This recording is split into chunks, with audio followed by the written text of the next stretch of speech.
Yo, it's your boy Ryan, Northwest Sports Fanatics. Back at you with a new video. Today is Tuesday, December 12th, 2023, with your boy Ryan and the Northwest Sports Fanatics. Make sure you guys subscribe to the channel. Smash that like button either now or on your way out.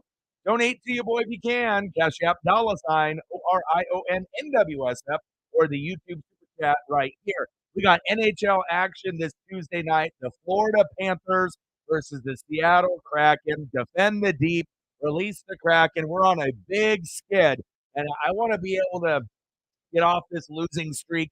You know, it's bad when it gets to 5, 6, 7, 8 games in a row. So hopefully, we can find a way to break this losing streak. But I appreciate everybody, and hopefully, things end up being a little bit better for us today.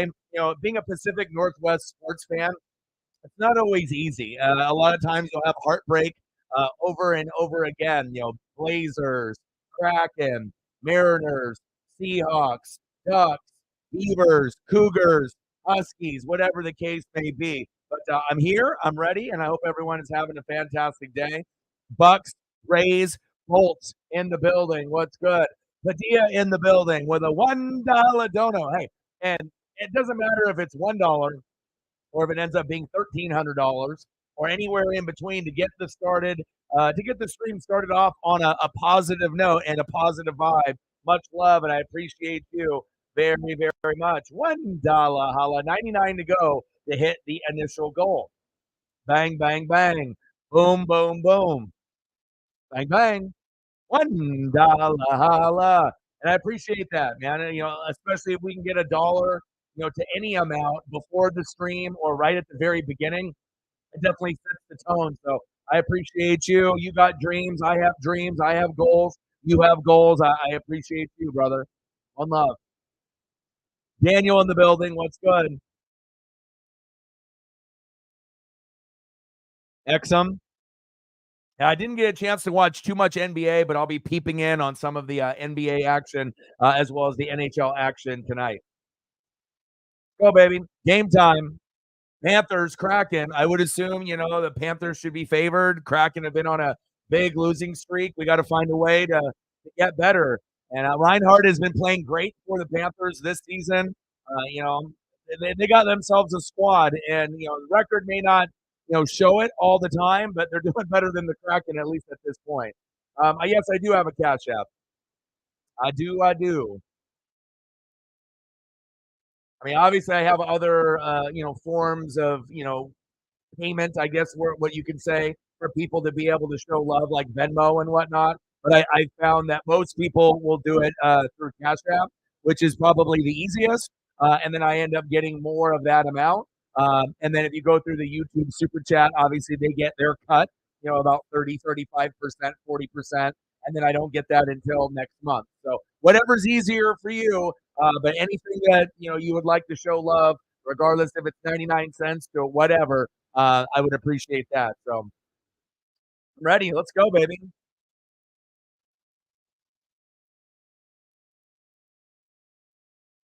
The Kraken aren't on tomorrow, so we'll have a decision to make for Wednesday's action. You got the Penguins and the Canadians. You got the Bruins and Devils at 4:30. I wouldn't mind doing that. Sabres and Avalanche at 7.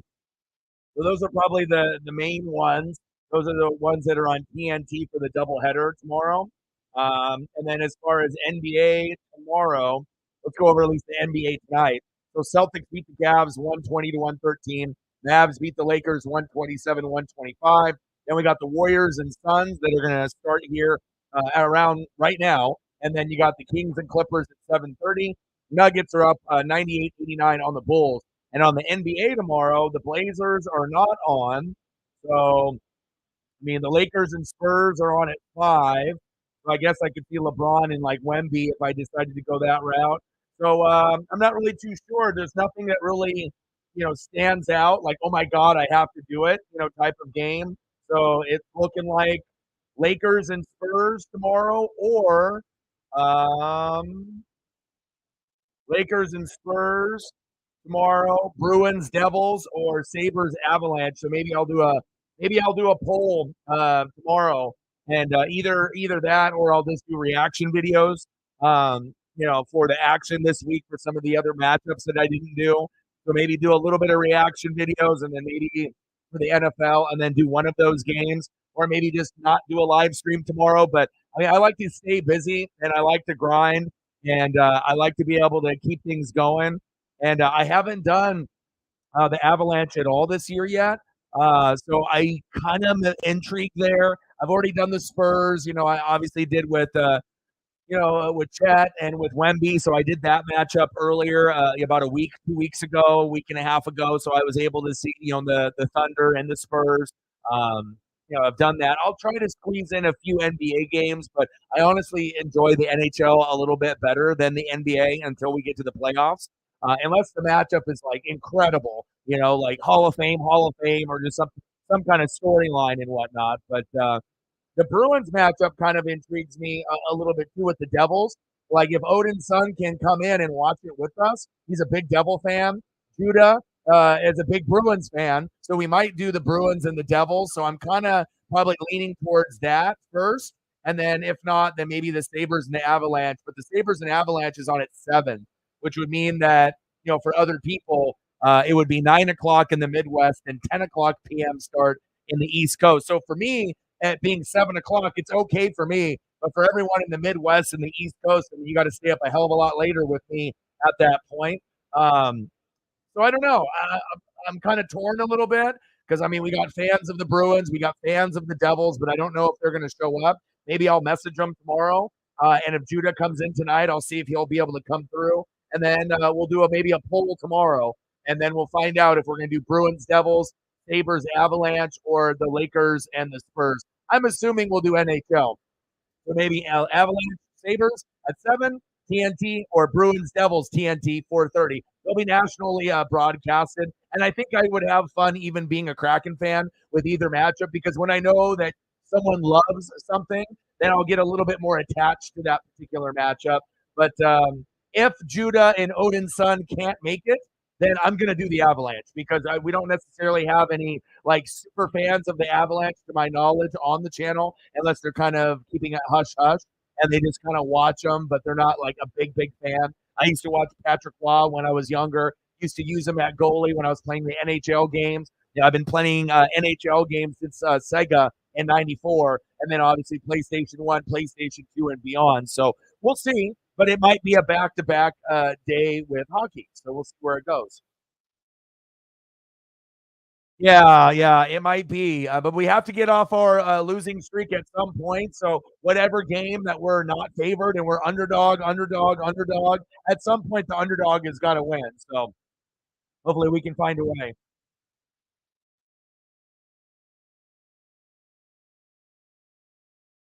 I hope you feel better. I know things can get tough. Like I said, if you go through the ups and the downs, you have to make sure, you have like a checklist, whether it be on your computer, on a piece of paper, a notepad, something on your computer desk, or whatever it may be, and just knowing, okay, I need to do this to be able to. If I start going like down into the gutter mentally, I need to start doing the things and looking at the things that I like. Watching movies, watching TV.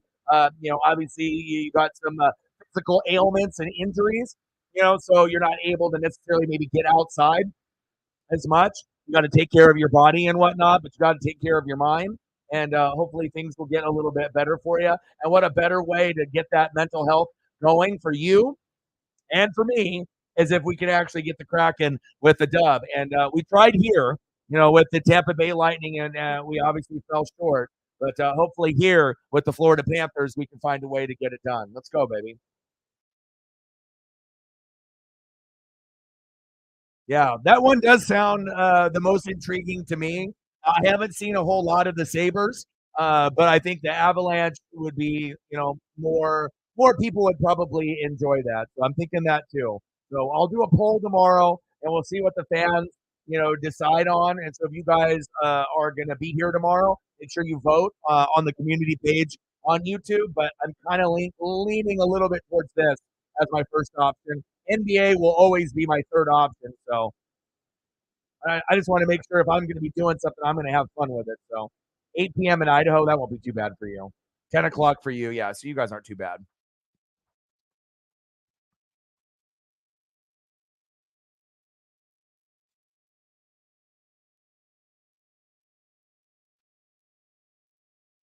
Oh, nice.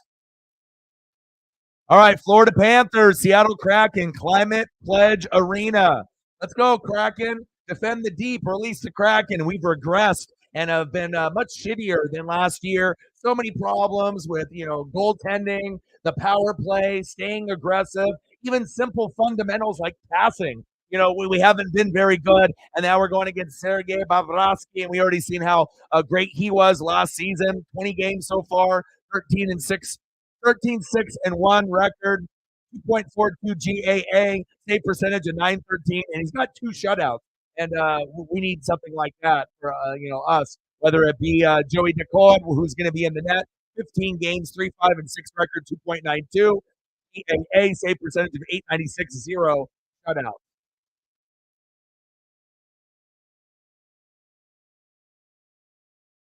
Ooh, those are cool.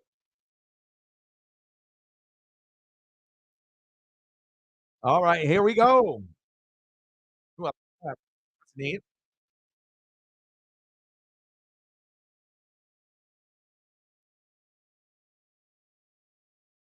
Let me send it to Sarah, and then I'll pull it from her. Let me know, Padilla. Let me know what you want to see for a photo. Anything. You can be whatever you want. If it wants to be like another producer, like Timbaland. If you want to do something like that, let me know. Let me be able to see what your passion is, whether it be baseball, basketball, football, hockey, or music, and then I can throw that up on the screen for you to show some appreciation. And a nice little custom Jaws shirt. That's got to make you feel a little bit better when you can get something like that, something that you love. Very cool.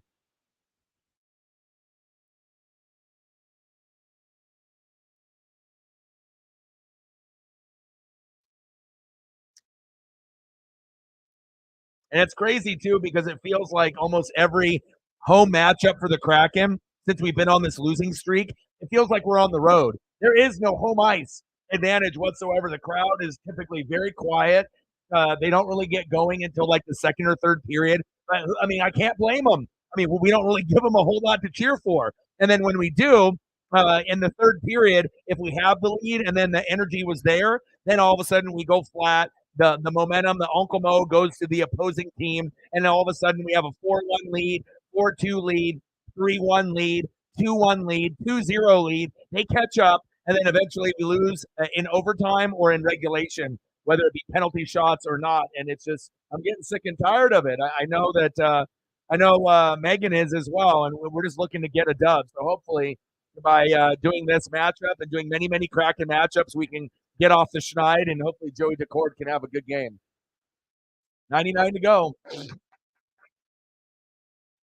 And it's going to be hard to get it past Sergei Bobrovsky because, I mean, I did a lot of Florida Panther games last season, especially, in the playoffs. So I got to be able to see them up close and personal. And I, just started doing Kraken games. The first one that we did on the channel was Game 7 against Colorado. And then, I said, this is going to be perfect, for extra content because I don't want to do the NBA if I don't have to, unless it's a special matchup.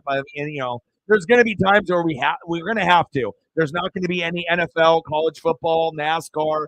So it's just going to be either, NBA, college hoops, or NHL. And I'm going to lean towards the NHL over those other two things unless there's nothing else on. So the good days, Doug Baldwin, good choice. Let's do that.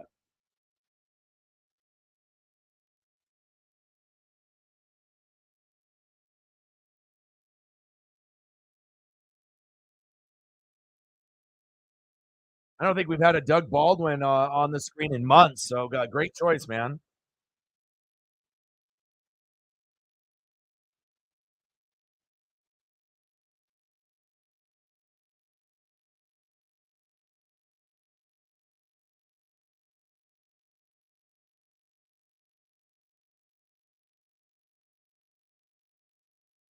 McCann, Benias, Cartier, Wenberg, Brandon Teneff. Let's go, baby.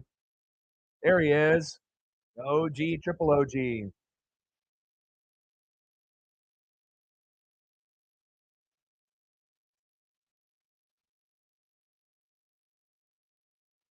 got to get you an action shot, portrait style, where he's just kind of chilling.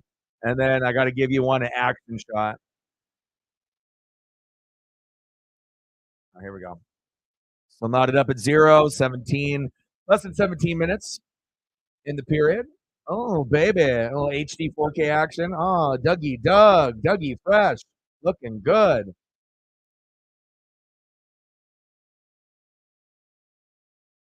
Appreciate you.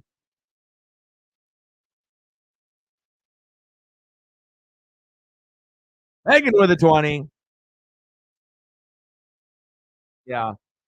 But at least you can hang out with people, that enjoy your presence, and we can enjoy something that we all have a passion for together, and like I said, Padilla looks like he's a Seattle sports fan, living there in Idaho, that likes a lot of the Seattle sports.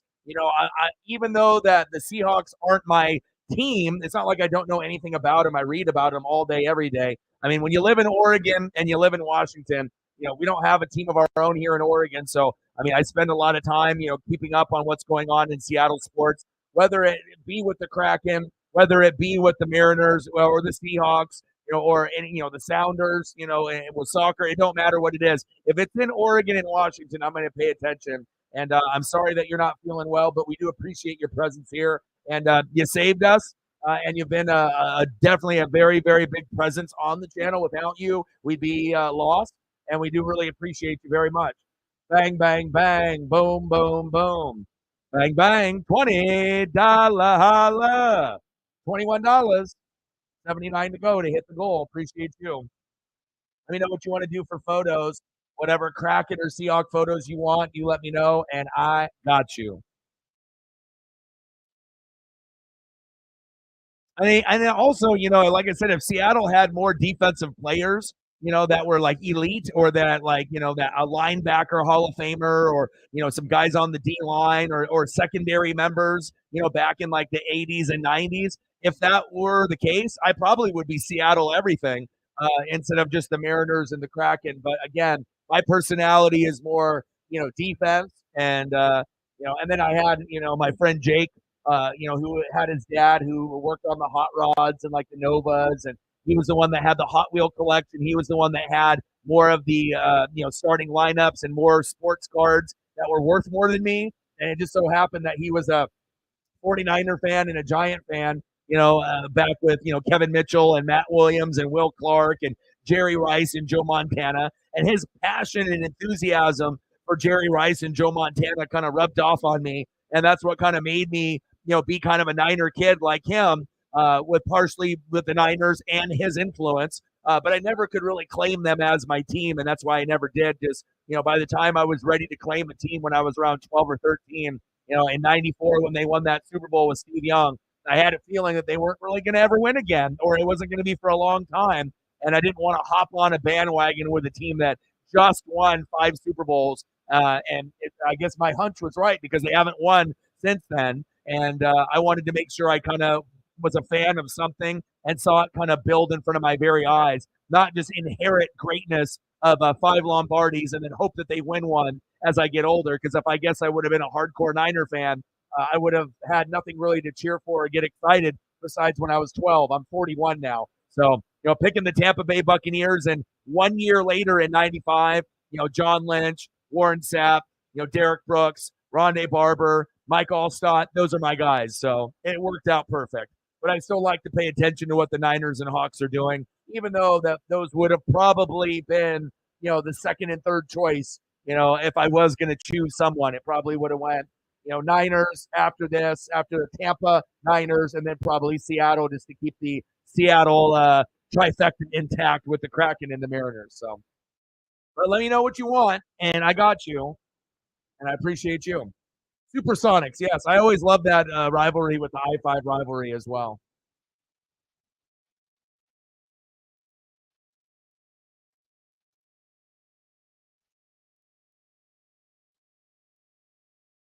Oh, I appreciate that.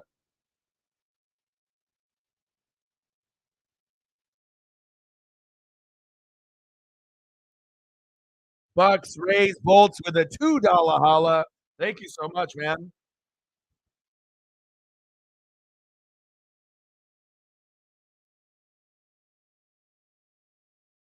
And every dollar counts. You know what I mean? For the people that are here, that are regulars, that are watch. regardless if we have a little amount of people in the room or a lot. I try to make sure that I grind it out to help people with mental health and sports and life and music and whatever we decide to get into, pop culture, food, and for the people that end up showing love, even if they think, oh, it's only $1 or $2. Everyone has had money, in the past where they feel pretty comfortable, and everyone's had a point where money has been tight. And sometimes you're eating top ramen or cereal, or you're going to get a burrito, bean burrito from Taco Bell. I mean, whatever it takes to be able to survive. And I do appreciate that, man. $2 holla. Thank you, man. I appreciate you. Bang, bang, bang. Boom, boom, boom. Bang, bang. Let me know what you want to do for photos for your favorite players. So if there's something that you want to be able to see between Buccaneer players, which we both have something in common, Tampa Bay Rays, or with the Bolts, with the Tampa Bay Lightning, you let me know, and I got you. 4 shots on goal for Florida, 0 for the Kraken.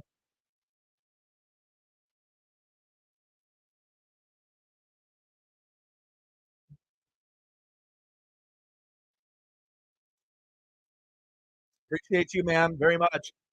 And then is that one of your first, like I said, for Padilla and for Bucks Rays Bolts, it's one of their first kind of donos to me, and anytime you end up donating for the first time, or, it's like the first couple times, even if it's only $1, $2, $5, it doesn't matter. Just the fact that you guys are supporting and showing love, it does mean a lot, man. Everyone likes to be able to feel appreciated, for the work that they do. Some days are going to be better than others. Some people are going to have more money to support on the channel than others. But just the simple fact that both of y'all decided to do that with Megan on top of that, it makes it really worthwhile. So I appreciate you guys a lot. I mean, I look forward to being able to have good conversations, throwing up good photos to boost mental health for you guys, plus to get to learn about you guys as well, like what you guys like, what you don't. And then I remember because I genuinely do care. So let me know what you guys want for photos. We're at a commercial break now.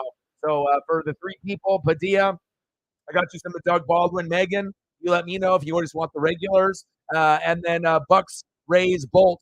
Like I said, you let me know. You let me know what you want. I got you.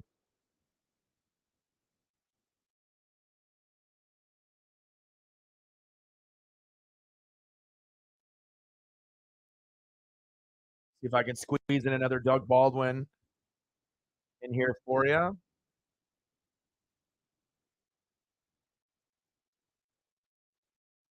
I got one more.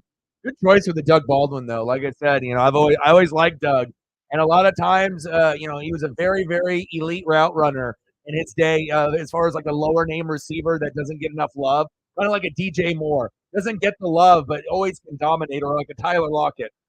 Seahawks. But a lot of his skip, at the line of scrimmage and the way that he would break guys off at corner, a lot of other guys implemented that into their game, like Devontae Adams. So it's nice to be able to see guys like Doug, that never really got the full like pub and the full credit, but real diehard NFL fans of Seattle and outside of Seattle, like myself, we recognize how great he was. Okay.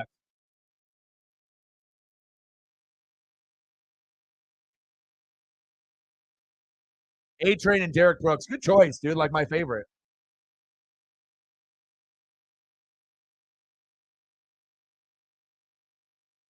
And then we'll get Megan's as well.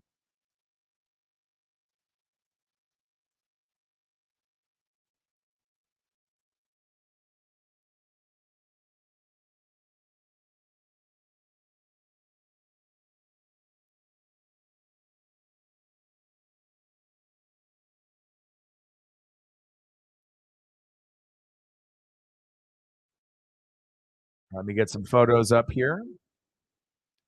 Still knotted up at 0.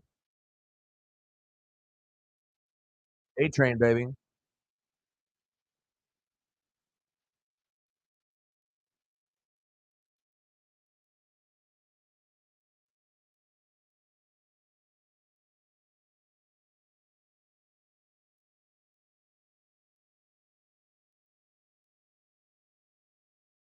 There's never going to be a fullback like this ever again. It's fullback slash halfback. My favorite running back of all time, besides like the elite ones like Bo and Barry. The obviously in my day.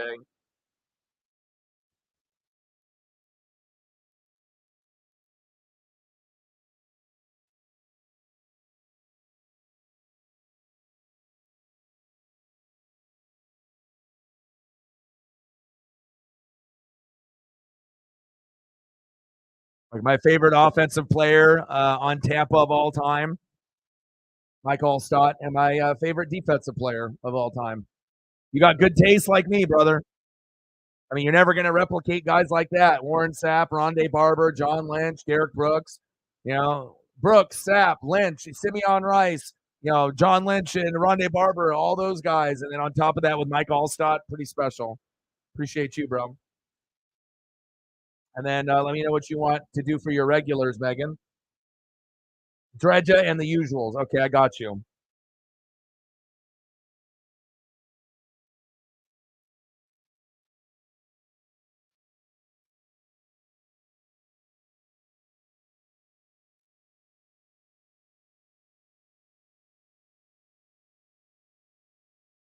Get a couple photos up here, and then I'll continue to watch the matchup, and we'll get more at the commercial break.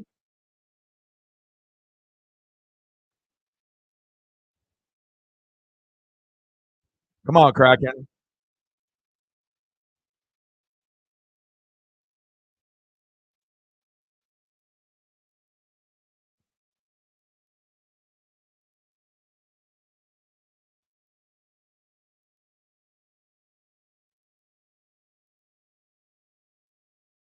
Carter Verhage. You got to watch out for Verhage.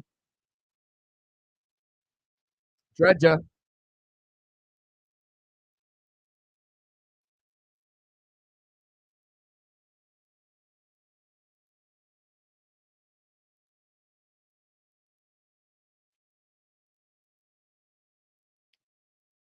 All right, I will. They haven't shown him yet, so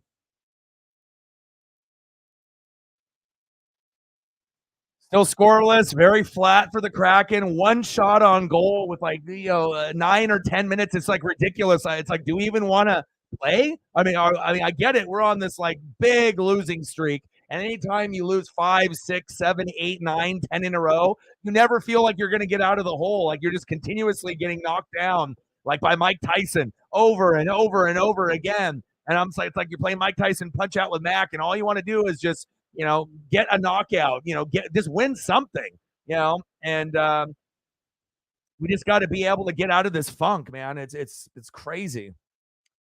Leroy Selman, of course. Well, that's the first OG, you know what I mean? But if you're talking about, that's like back in the 80s with like 70s and 80s with like Doug Williams and whatnot. But Leroy Selman was our first like OG, our first like legend for sure.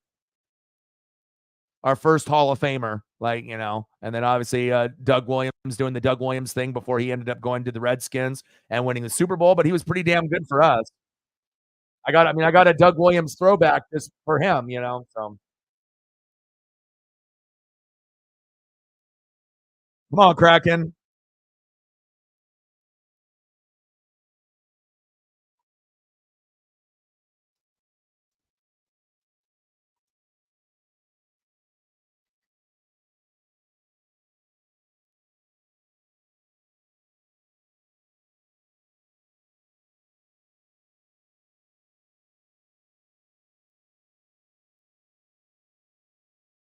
Grubauer is out.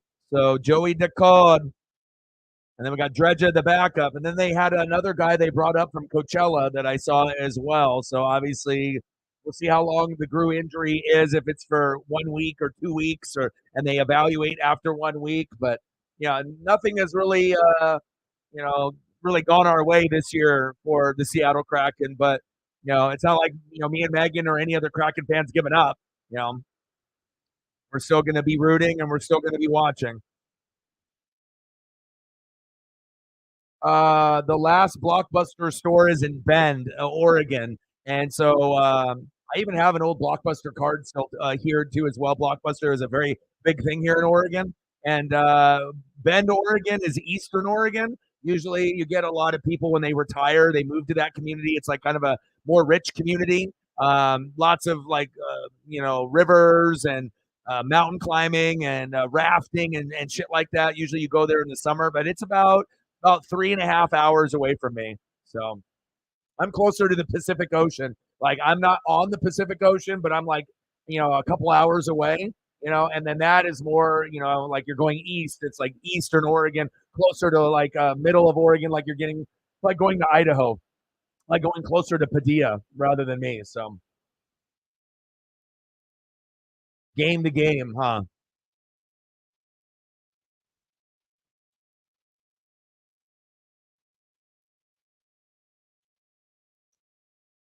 You're back home now, right, Sarah?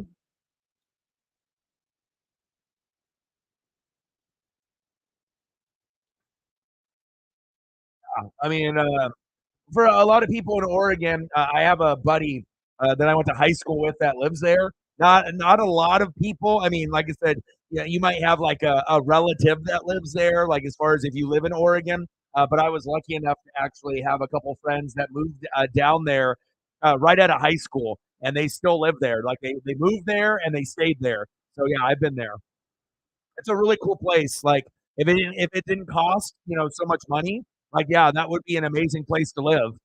If you're an Oregonian, like you could live down there. It's almost like I'm trying to like do some kind of comparison, like not as fancy as like an Aspen, Colorado, where you have like a ski town where it's like its own vibe, where you see the movies and you see like a vibe of like a town where it just looks a little bit fancier and a little bit nicer with their little shops and boutiques and just the way that the vibe is in the city. And there's still a lot of outdoor activities to do out there, which is very cool. So, because I mean, if you'd like to be outside camping, fishing, hunting, mountain climbing, mountain biking, rafting, tubing. I mean, literally anything fun that you could think of doing, you can do it there. So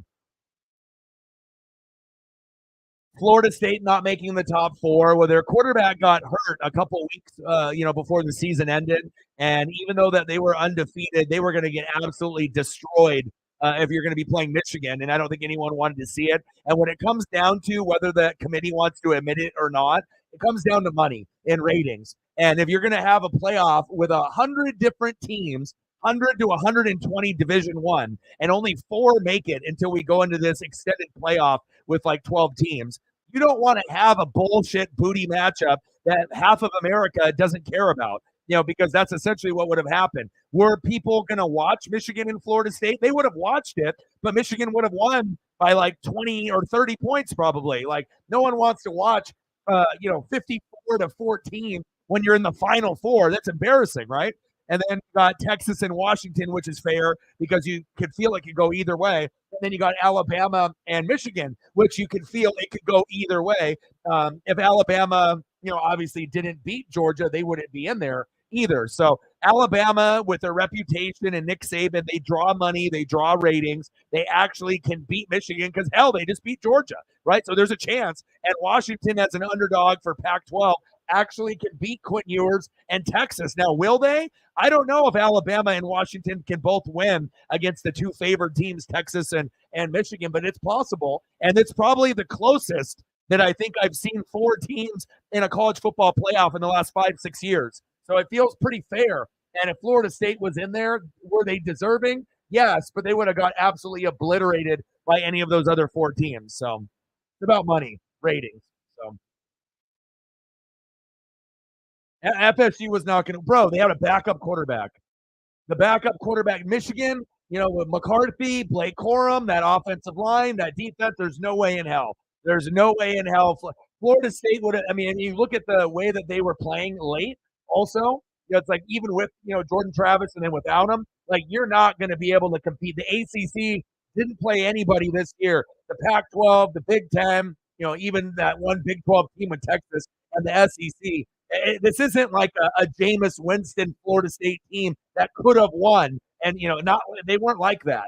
You know what I mean? Like you played a shitty schedule. They were soft. They didn't really play a whole lot of talent. Did they have some okay wins? Yes. They did go undefeated. Yes.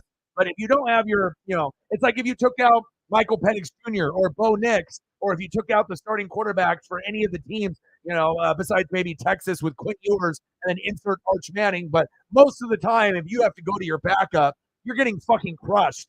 mean, that's just the way it works in college football. There's not a lot of depth, but I honestly feel sad and I feel bad for Florida State. I feel bad for Georgia. They should have made it. They went undefeated, lost one game to Alabama, and they're not even, they went from one to like five. Like that doesn't make any sense either, unless they just want to see a new champion other than Georgia, because it could have been Georgia, right, and Alabama, right, Michigan and Washington, and then Texas should have been left out, honestly, because but it is what it is. So Georgia got the shaft, Florida State got the shaft, Texas got in, right, and Alabama got in, but I don't know. I think the Texas Washington is going to be incredible. That one might even be better than the Natty. And then I think Michigan and Alabama is going to be Natty worthy, like must see TV, both of them. And then when we go to the championship, regardless if it's Michigan, Bama, Texas, Washington, any combination, Washington, Michigan, Natty would be my favorite. But if it ends up being Alabama, Washington, or Alabama, Texas, or Michigan, Texas, or whatever, it's gonna be awesome. Like I feel it's very well rounded. Like no one can say for sure, just like in years past, the SEC is automatically winning. It's like when you saw Alabama, yep, they're gonna win. Right? Oh, you saw Georgia the last 2 years, oh, they're gonna win. It's an SEC. This is the first year where we might get someone that's not SEC. If Alabama doesn't just overcome, right? Where you can actually get a Pac-12 winner, Washington, Michigan, Big Ten, or even Texas, Big 12. That's a big thing. And it's going to slowly start to change where the SEC isn't the most dominant conference anymore. I truly believe it'll be between the SEC and the Big Ten. And pretty soon, the Big Ten will be the best in college football because it's going to have Michigan, Ohio State, right? Penn State, USC, Washington, Oregon, on top of Iowa and Wisconsin and a few of those other teams in there, UCLA that we're bringing over. But I feel there'll be more. And then the SEC will be top heavy with Georgia, Bama, Texas, Oklahoma. But Oklahoma isn't really as good as they used to be. But they got 4 powerhouse teams. But the Pac-12 and the Big Ten merging, they have a chance to add Washington, USC, Oregon on top of Penn State, Michigan, Ohio State. So that would give us 6 in the Big Ten, them 4. So I think that, pretty soon, if recruiting can get better, USC's defense can improve, Washington gets another quarterback, it could be pretty special. And then the shift in sports, seeing maybe a Big 12 team win a championship, Texas, or a Big 10 team or a Pac-12 team, Washington or Michigan this year, I think it would be great for college football because then it would give you a chance to be like, oh, wow, anyone can win now. It's not just Georgia or Bama, and that's all we ever wanted, right? So at least that's what I've wanted. Matt in the building, what's good?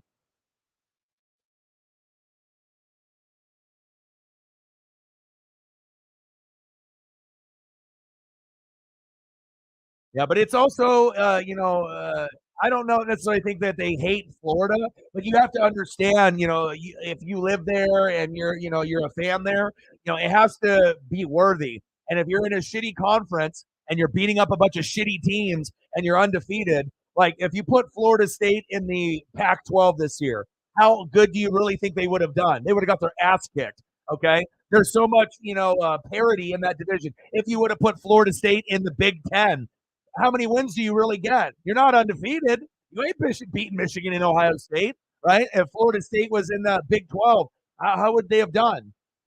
Probably, all right over in the Big 12 because they're not very good besides Texas. But, SEC, I mean, how good are they going to do there? I mean, every year it's you have to have the players. And, when Florida State had Jameis and they won it all, they were for real that year. But, unless you have that feeling where it's like Jameis and then the running backs and the wide receivers, maybe they got a couple O linemen that are going to go pro. They got some defense. Maybe they got a corner or a safety that it, and then on top of that, they don't have their starting QB. So, why would anyone want to see Florida State at the playoff?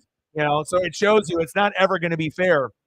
And even though they were undefeated, I get it. But again, you play any of those 4 teams now, they have a 0% chance to win. All 4 of those teams are much better, top to bottom. So, I mean, I watched Florida State this year. They played good in some of their games, but they're just not on the same athletic level and the player level compared to some of those other teams. So, yeah, but what SEC teams did they beat? It's like they beat SEC. Their defense was amazing. I'll give them that. Their defense was good, right? But Florida State ain't going to be able to beat Michigan. Their defense is just as good as Florida State's. Ohio State, you're looking at a lot of the top dogs. I mean, there's just more athletes there. Yeah, but you got to be able to have an offense too. Defense does win championships, right? But you got to be able to put points up on the board, and your backup for Florida State ain't going to keep up with Alabama and their defense, which is good. Michigan, their defense, that's good. And then Texas and Washington aren't as good, but they're very well-rounded on both sides of the ball. And that offense with Ewers and Michael Penix Jr. sometimes can give you that extra little oomph, when maybe the defense is lacking a little bit. So.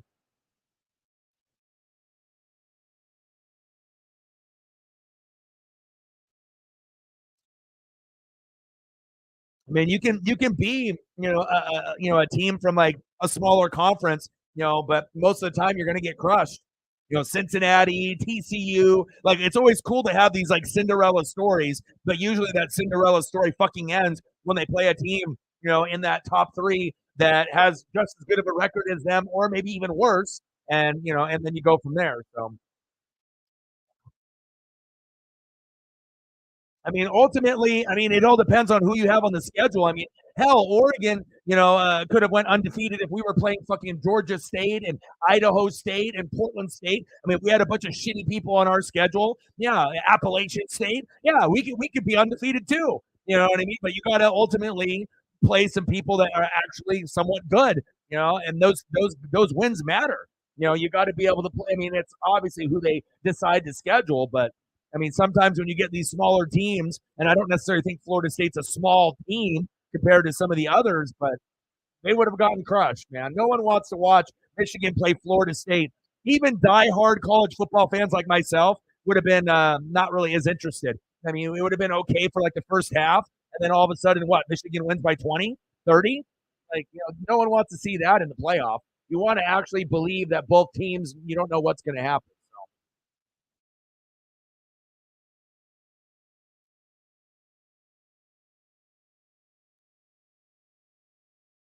9 shots on goal for Florida, 3 for Seattle. End of the first period.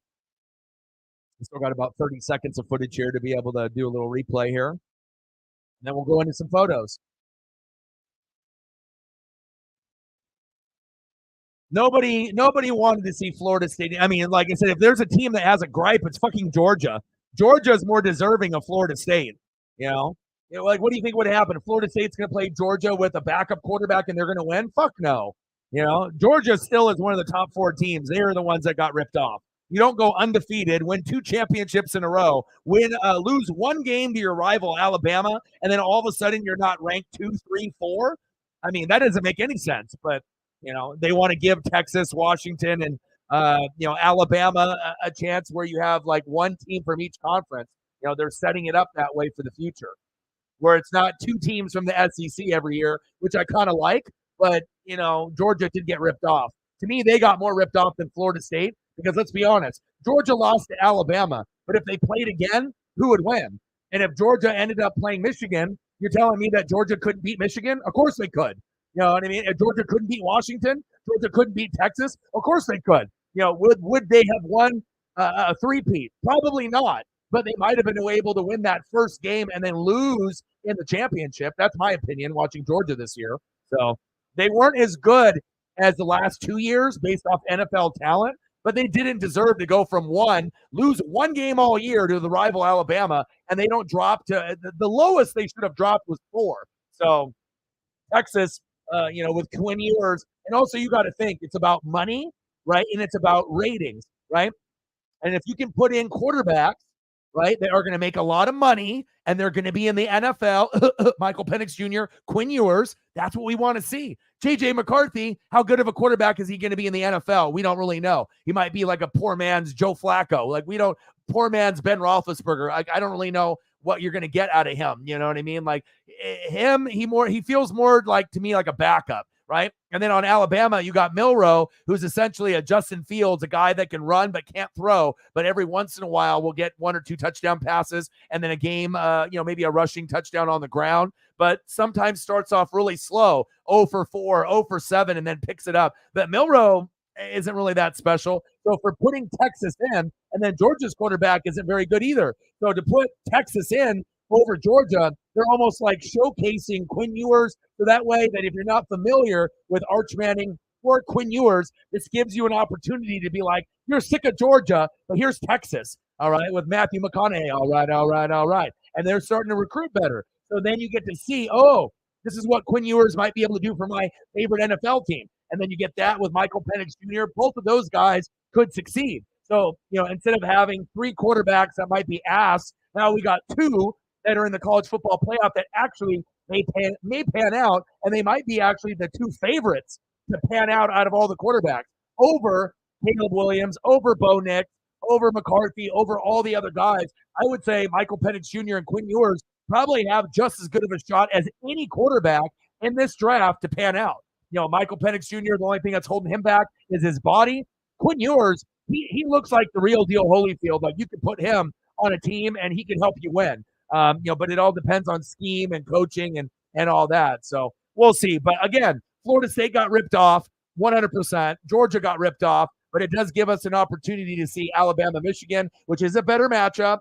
And we also get to be able to see, Washington and Texas, where we can showcase these NFL quarterbacks, which I think is going to be really fun. And both of their defenses really aren't great. So it will be more of like an offensive firepower showcase on one side, which is what they wanted. And on the other side, it'll be more of a defensive battle with Bama and Michigan. So every big play that happens in Bama, Michigan will be like in Bama, Georgia, where everything matters and everything is more magnified because they're probably not going to run and pass the ball very well because Michigan and Bama's defenses are so good.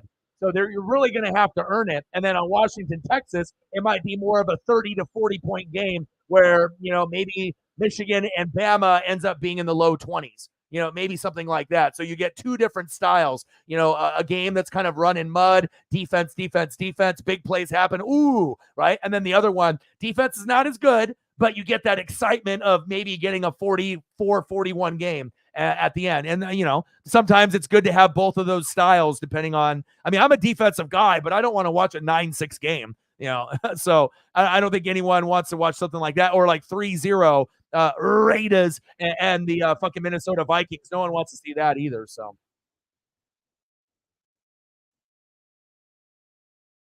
yes, I was just about to mention that too. I like Florida State's defense, but they don't have enough on the offensive side to be able to put up enough points, in my opinion. So, all right, let me know what you guys want to do for photos, and I got you. And yes, I will be doing a lot of bowl games. I'm one of the only ones on YouTube that actually covers college football like in full entirety, not just the Ducks. I'll cover other teams as well. Obviously, I did heavy Pac-12 this year because this is the last year that we have. But I don't mind doing Michigan or Ohio State or Bama or Georgia or any of the good teams. Texas, I enjoy, and sometimes I'll watch it with Paisley or I'm watching it myself, and I'm not doing the stream. But I'm going to try to do as many bowl games as I can. And we got NFL games this Saturday. We got 3 of them. So I'll probably end up doing the NFL on Saturday and Sunday based off the schedule. But let me know what you guys want to do for photos for the people that donated. And I'll start off with Megan first, and then we'll go from there. I owe her some more photos here. So, but this weekend we got a triple header. So we got Chargers and Raiders. No Justin Herbert. That sucks. So I don't even know what I can do in the fantasy playoffs with Keenan Allen. Can Easton Stick get Keenan Allen the ball where I can get more than 10 to 12 points? If not, and he doesn't play because he's injured, I might have to play Justin Jefferson, who just came back and got hurt with his chest. And I don't trust, Dobbs or Mullins or anybody there. So I don't know what I'm going to do there. But on Saturday, we got Vikings Bengals at 10 a.m. I'll watch, but not stream that.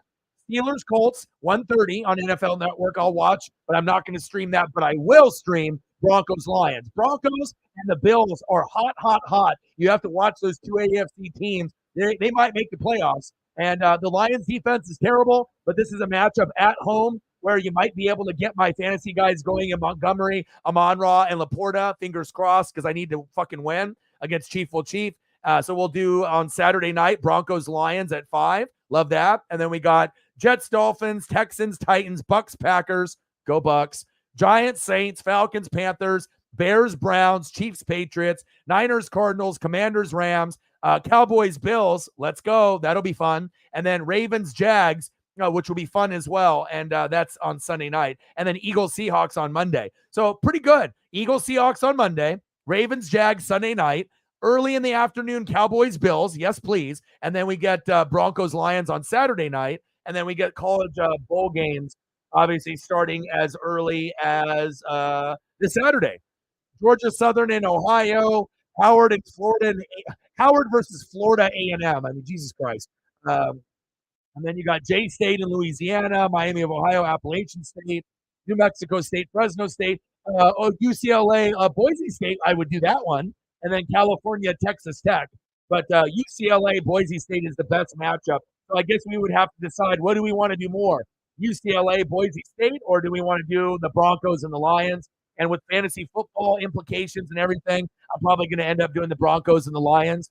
But I will watch Boise State and UCLA at the same time, and then we'll go from there. So at this point, we don't need to make the playoffs. We need to let the Falcons and Saints, win, and then that way we get third place. We get a third place schedule. We draft a quarterback, and then we can take one step backwards and go 10 steps forward. Because if we end up winning the NFC South, right, we're going to get blown out in the first round, and then we go lower in draft position when we have arguably maybe the best quarterbacks that we've seen in maybe 15 years, 20 years. So we'll see where it goes, but I like where we're going towards this weekend.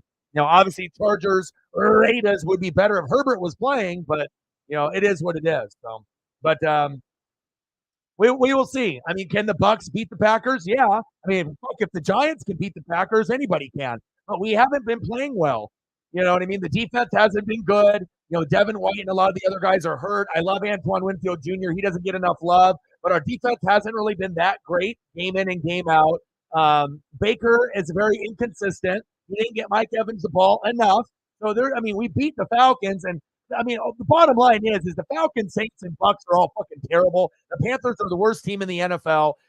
We're the worst division in the NFL, and at this point, it wouldn't hurt my feelings if we didn't make the playoffs. Now, if we do, fine.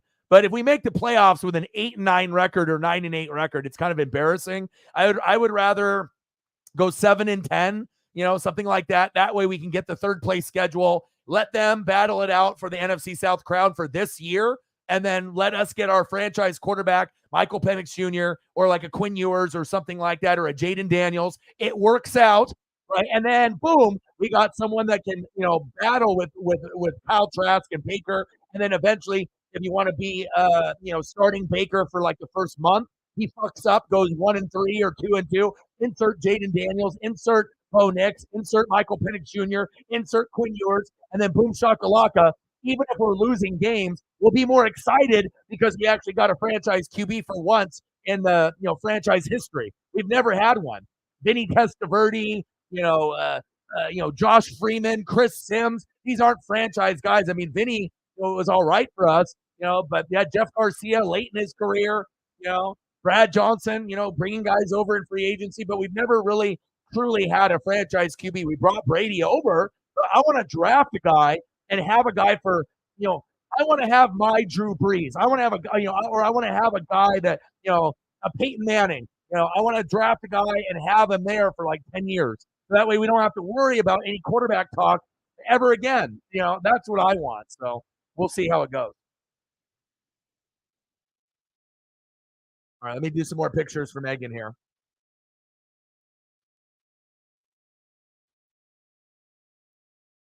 And then let me know, Megan, anything else that you want to see. Let me know.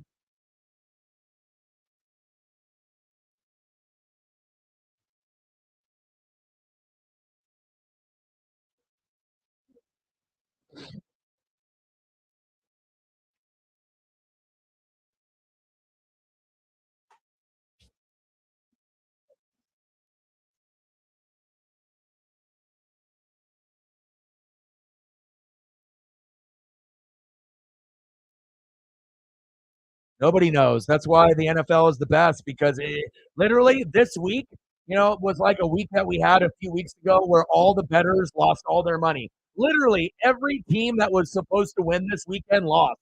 Look at the scores. All right, okay, Patriots Steelers. Right, based on how they were playing going into that game, you would have said who? Steelers. Who won? Patriots.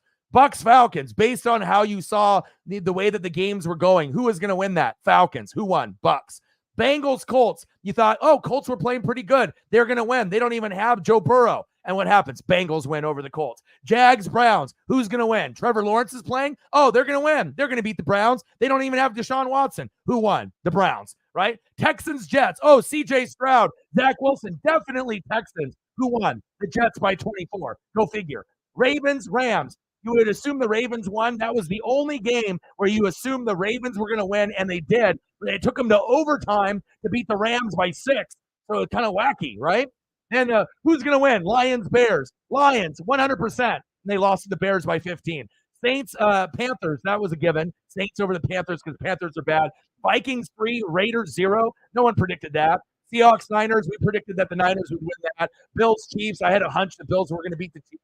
Broncos beat the Chargers. Cowboys beat the Eagles. I kind of had a hunch on that. And then who's going to win? Packers, Giants. You would assume Packers. Nope, Giants. And who's going to win? Dolphins, Titans. Oh, Dolphins.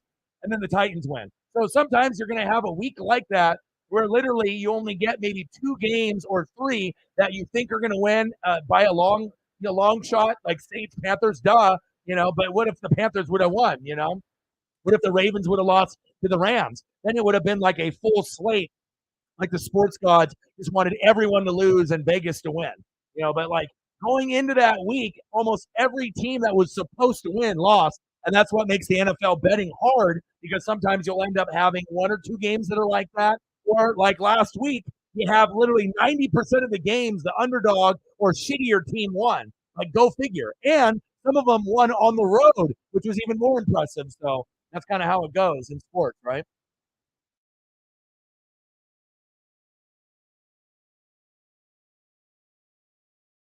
All right, I'm going to get some more photos up here.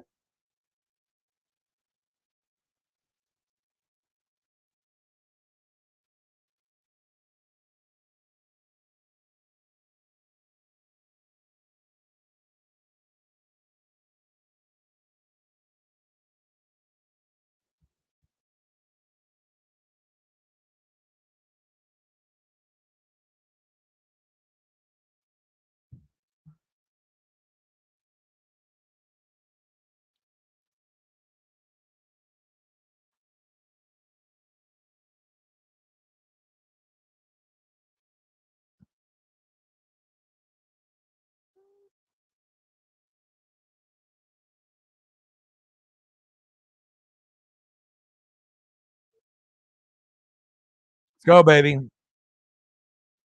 on, Kraken. Handsome guy.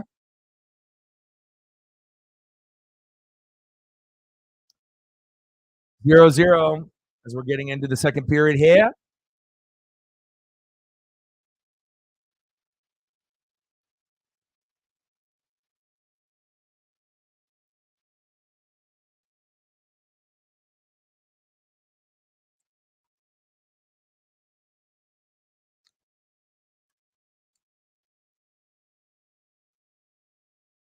All right, 23. Matt, if you want to take over for Sarah since she's sleepy dog, I'd appreciate it. Also, also for me, it has to be a business decision too, because it's like if I'm streaming and I'm doing an event, regardless if we get, 1,000 to 5,000 people that are watching, I don't want to be at a 0, in donos doing an event. And, we have people that, appreciate college football as much as me and you, but again, it's like I did the SEC championship game and we had like 1,500 plus, and we didn't even get one person to show love. So it's like at some point, if this is my full time job, yes, I like the opportunity to get views and possible subs, but also I need to be able to make sure that I'm looking out for myself too, so that way I can eat, pay bills, have a roof over my head, and doing a game where we may get some people, we may not, we may get something, we may not, but if an NFL game is on, I'm still going to end up. I'll watch the game at the same time, so I can call 2 games at once. But we'll do the Broncos and the Lions. But once we get further into the college football slate, when the games get bigger, I'll do more of the bigger matchups. So, but UCLA, Boise State would have been the first one. If we didn't have an NFL game with Broncos and Lions, I would have done that game. And then the next one that I would probably consider doing, probably North Carolina, West Virginia on the 2 days after Christmas. So I could see Drake May, Louisville, and USC, but you're not getting, Caleb Williams there.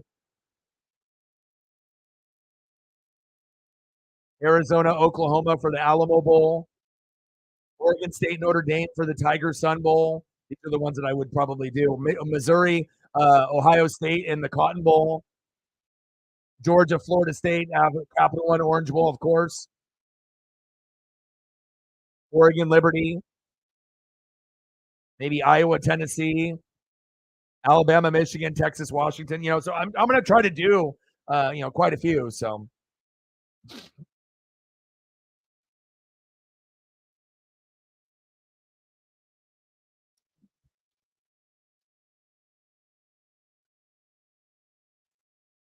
All right, we're in the second period, still knotted up at 0.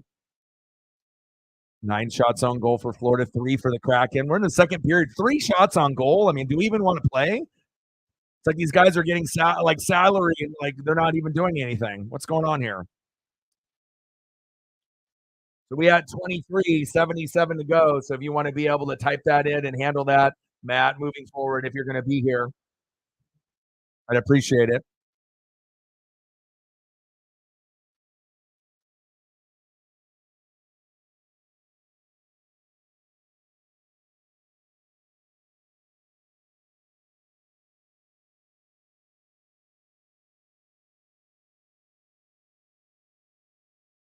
No energy, like everyone in the crowd for the Kraken, nobody cheering, everyone just sitting there, nothing to cheer about.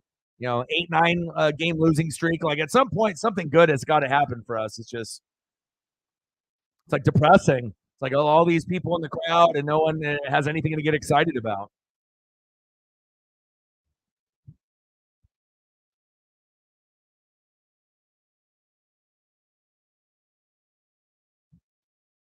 Hawks Eagles on Monday night. Yeah. I mean, obviously, if you have Geno there and Kenneth Walker the third, anything is possible. It's not like the Eagles have been playing their greatest football as of late.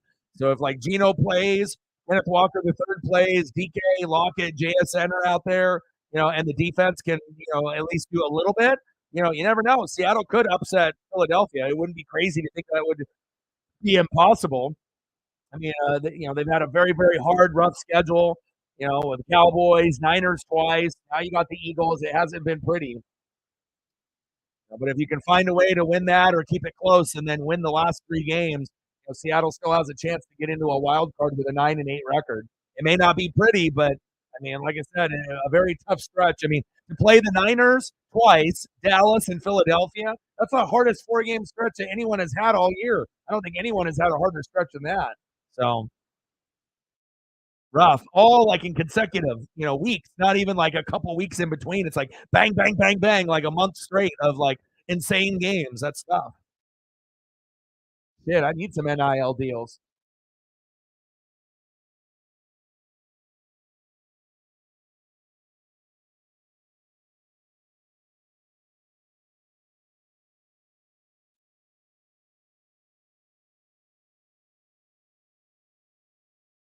Panthers, Kraken. Less than 17 minutes to go.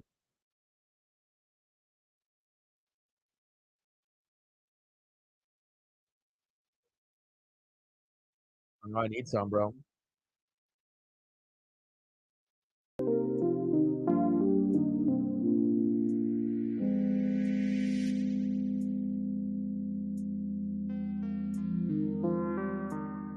Yes!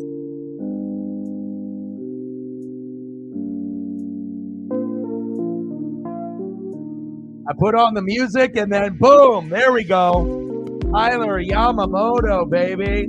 Yes, sir. 1-0 Kraken. Yes. Nice job, Kyler.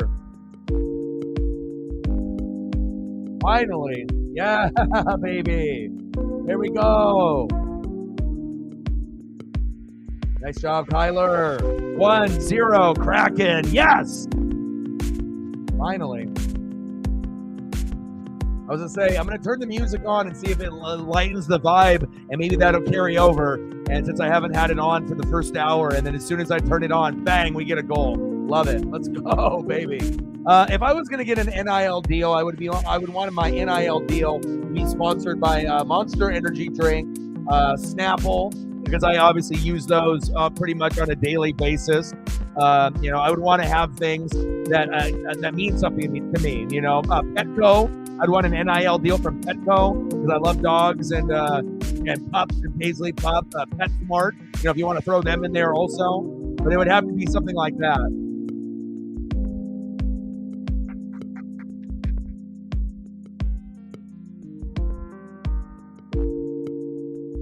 Yeah. I mean, I got a link if you want to watch along. I mean, if you're going to be here for the ride, you might as well watch what we're watching. I can always give you a link, and then it'll be for, all the things that we're watching, whatever it may be, baseball, basketball, football. It may not be something that you have to pay attention to, but you could be watching TV or whatever you're doing, chores or errands or whatever. But, sometimes just to have it in the background so that way everyone's kind of watching the same thing is always nice.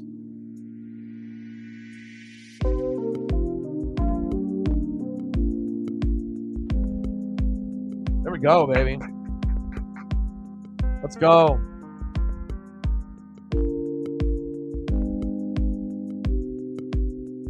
I was going to say, man, if we didn't get a goal sometime soon, I was like, oh, this is going to be a long night.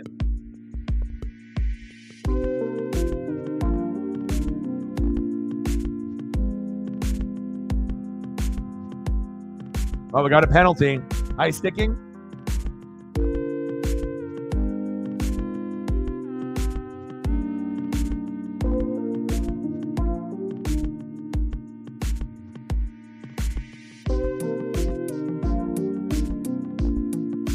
Got that delayed penalty.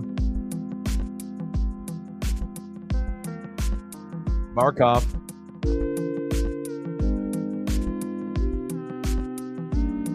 And it's not like we've given up 3 or 4 goals. So Decord is doing, pretty good. I mean, obviously he's been a little shaky filling in for Grew, but I mean, anyone would be if you're just getting thrown in there.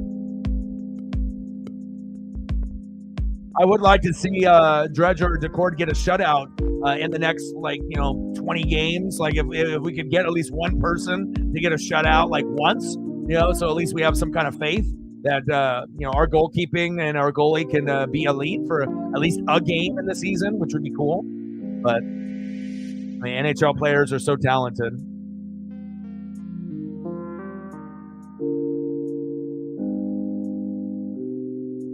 Panthers are just playing through this fucking delayed penalty forever. Come on, Kraken. Play some defense. Wow. Like they're just playing keep away hot potato out there. Whoa! Matthew Tkachuk, he's a stud. Nice save by Decord. Let's go. What a delayed penalty. That was crazy. 1-0 Kraken. Aha! Let's go, baby. I'm sick and tired of these losses adding up one after another.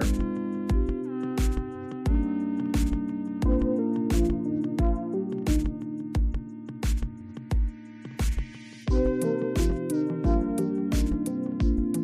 a commercial break, so I'll throw up some more photos.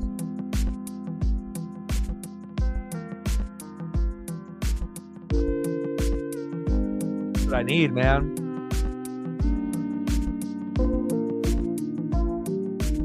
Someone or some company to bankroll me, man.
Go, baby.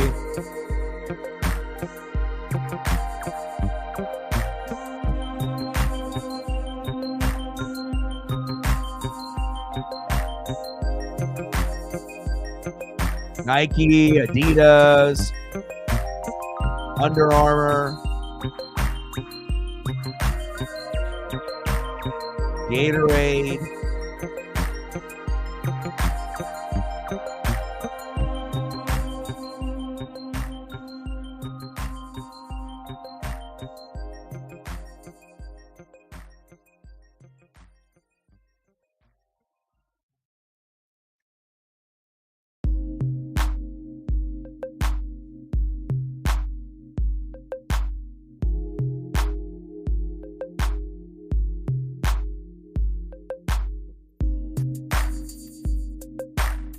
Come on, baby. Come on, Yanni.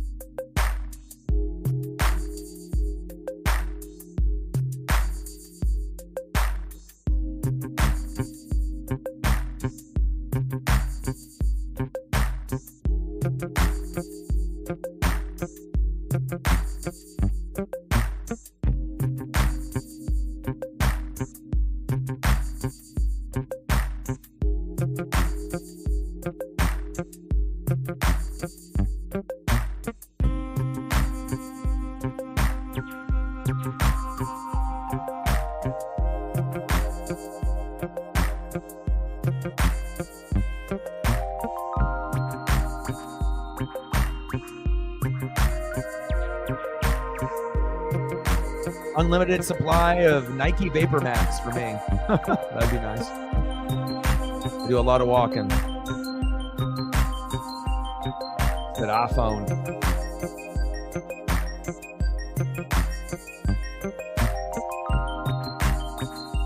Funny, the only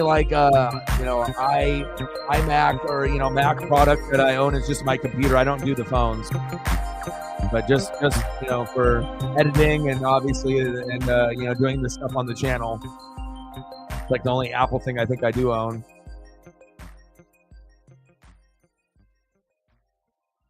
Like the old school iPods when they came out way back in the day. Those were dope.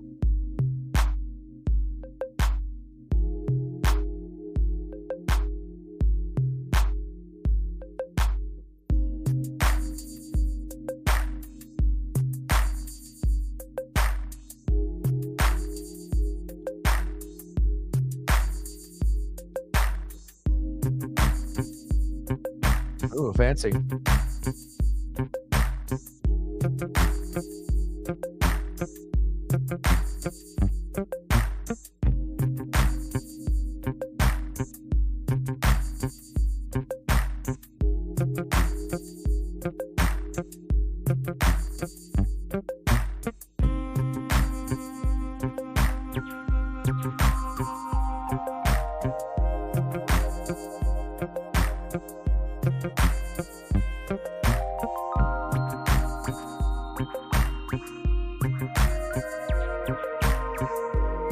Come on, baby.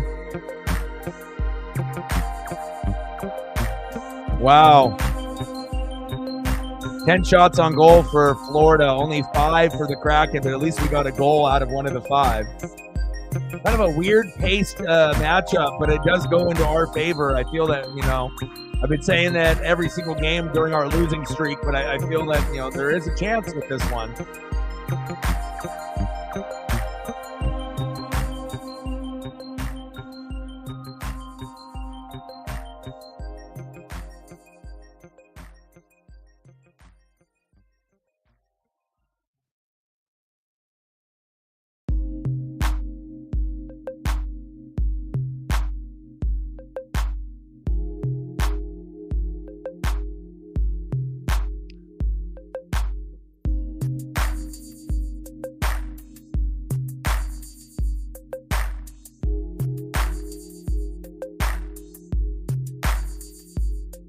Less than 11 minutes in the second period, 1-0 Kraken. Let's go, baby.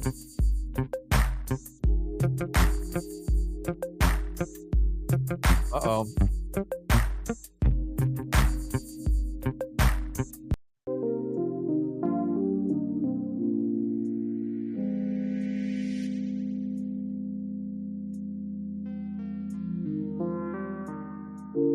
8, 14, and 7. It's tough. Kraken.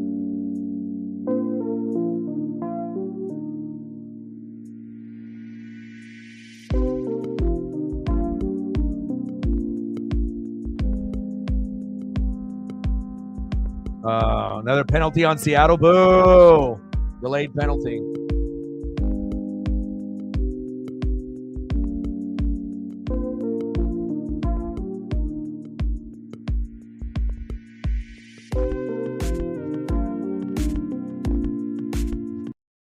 Let me see here.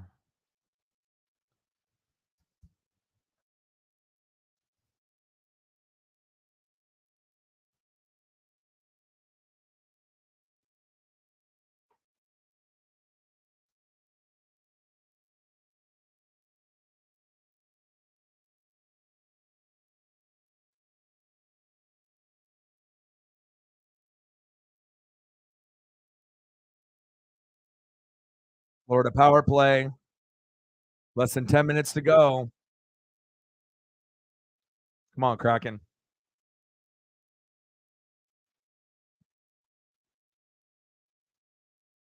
But it is nice that we're going to get the college football bowl games going, because even if the teams are lower, it's just cool to have that on. Sometimes just in the background, or you can do NHL and NBA, but if college football bowl games are on, I try to watch as many as I can. So I really do love college football more than most people. That's for damn sure.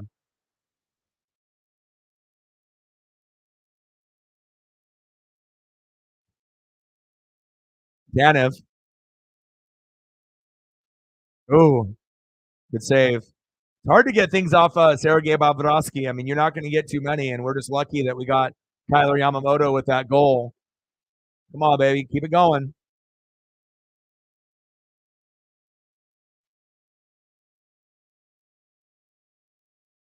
For Hagee, not today. I'm impressed. Joey has actually done pretty good so far. About halfway through the matchup tonight and hasn't even given up a goal. That's fantastic. 12 shots on goal, too. 12 for 12 with saves. Awesome.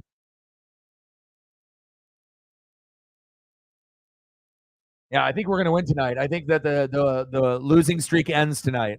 Here, let me go grab my I'm going to go grab a drink here real quick, and I'll be right back. Just give me 1 sec here.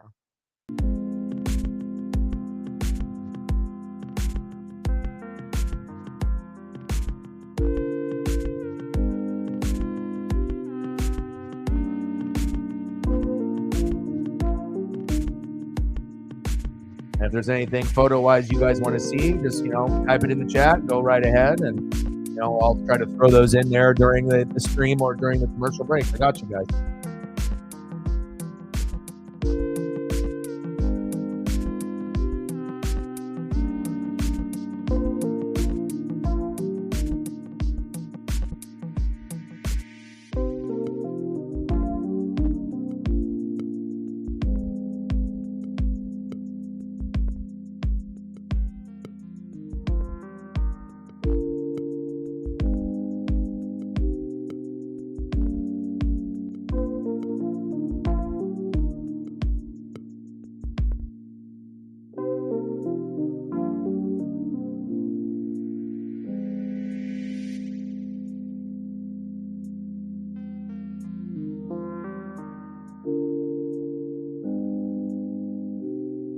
All right, I'm back.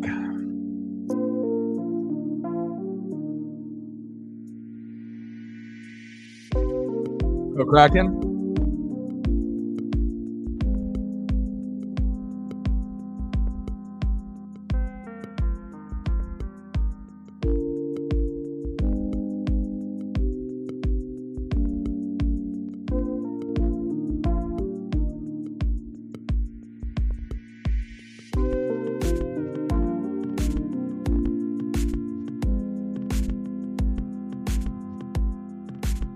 Florida's got Columbus, Seattle. They're going to be on a little bit of a road trip. Another penalty. Golly.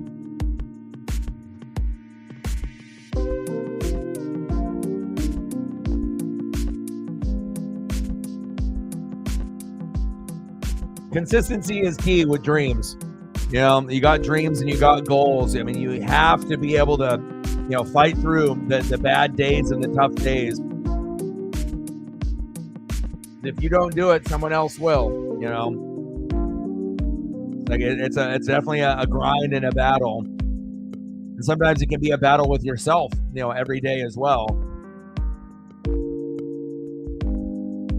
But if you got talent and you got passion, you know, and you got that motivation and that grind, and then you just have to have that consistency. Tough. But I try to set the example, you know what I mean? Even with me, it's like, you know, I feel like I got the talent, I got the passion, I got the energy, I got the motivation, I got the grind, I got the film study, I got the reading. I don't feel anyone can touch me, you know, on those things, you know. But again, you know, even for someone like me, you know, I still am nowhere near where I feel I deserve to be, you know. So sometimes you have to wait your turn, even if you feel that you deserve more subs, more views, more donos, more whatever, you know, more promotion, more, you know, acknowledgement, whatever it may be. But the only way that you'll be able to fulfill your dreams and your goals is if you don't quit. As soon as you quit, then that dream dies. You know, a lot of people have dreams that think about them, but you have to act on them. You know, you got to act on them, and you have to be consistent. You got to believe in yourself. A lot of times they say, "Oh, you know, trust the process," and it's not about the end destination, but it's about the goals and the drive to get there. Enjoy the scenery before you actually make it. It's easier said than done, though, because especially if you're struggling, you know, sometimes there's not a whole lot of enjoyment before you've actually, like, quote unquote, made it. You know, you have to go through the good, the bad, and the ugly, and that's really what builds character, and it makes you stronger. You know.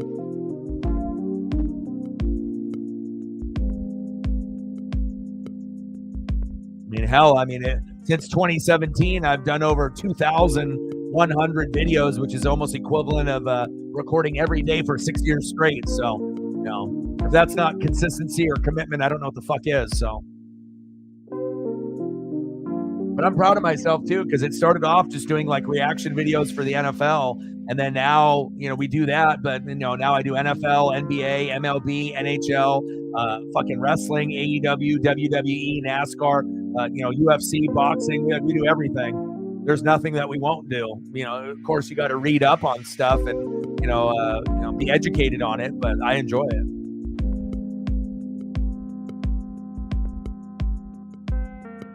Full strength. Kraken got the shots on goal caught up. It's 12-10 now. 1-0 Kraken.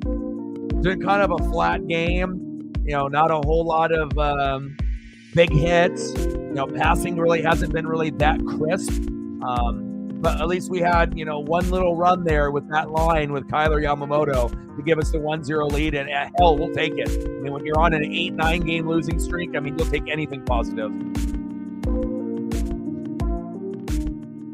I know you are. You're addicted. You wanted to fight me for it.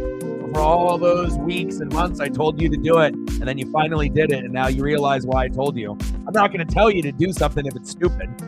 I'm always going to line people up with the best TV shows, best movies, you know, the best articles, you know, the best videos. You know, I'm always going to hook you up with the best of the best, baby. 1-0 Kraken.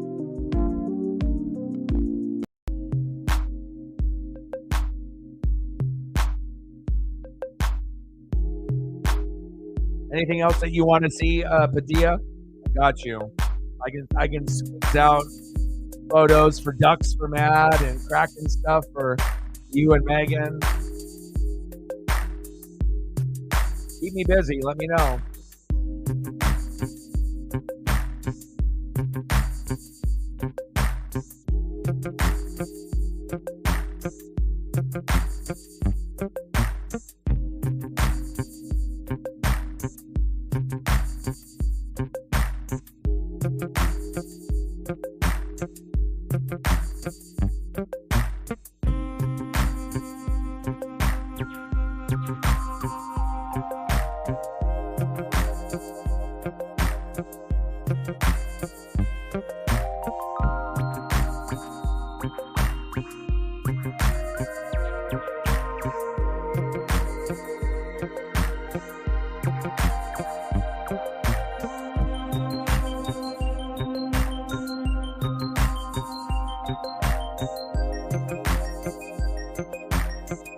All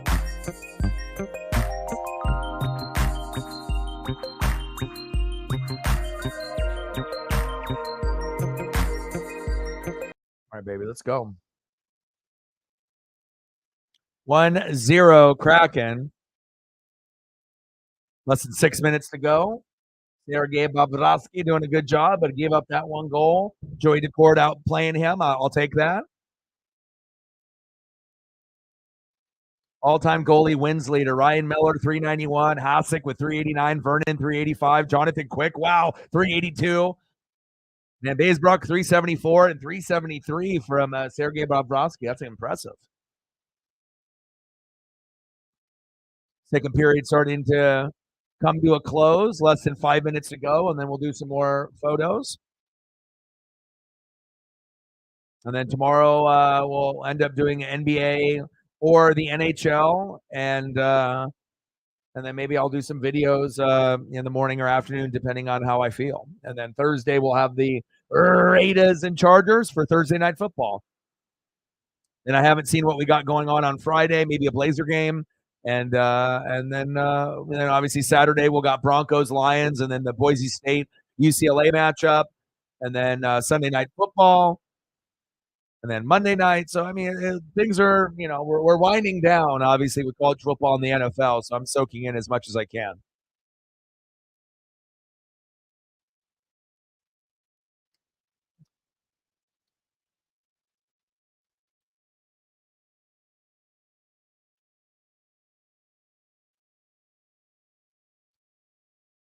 $12 shots on goal for the Panthers, 9 for the Kraken. They did an adjustment off that 10th and brought it back. Record is doing very good in net. I'm trying to remember the last time I've seen a goalie for the Kraken not give up any goals in the first 2 periods. I don't know if I've even seen it this year. And he's less than 4 minutes away of accomplishing that feat. I mean, shit, if we can get a shutout, that would be incredible. Like, get at least one more goal and make it like 2-0 final. Oh, that would be so sweet. That'd be really big for our confidence.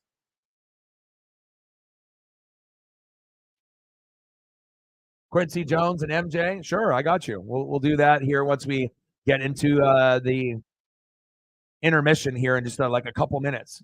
I'll try to find some nice ones.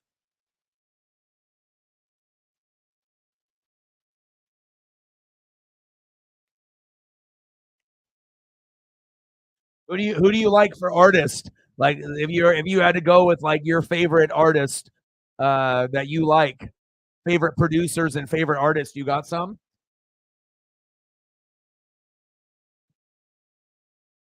Come on, Maddie.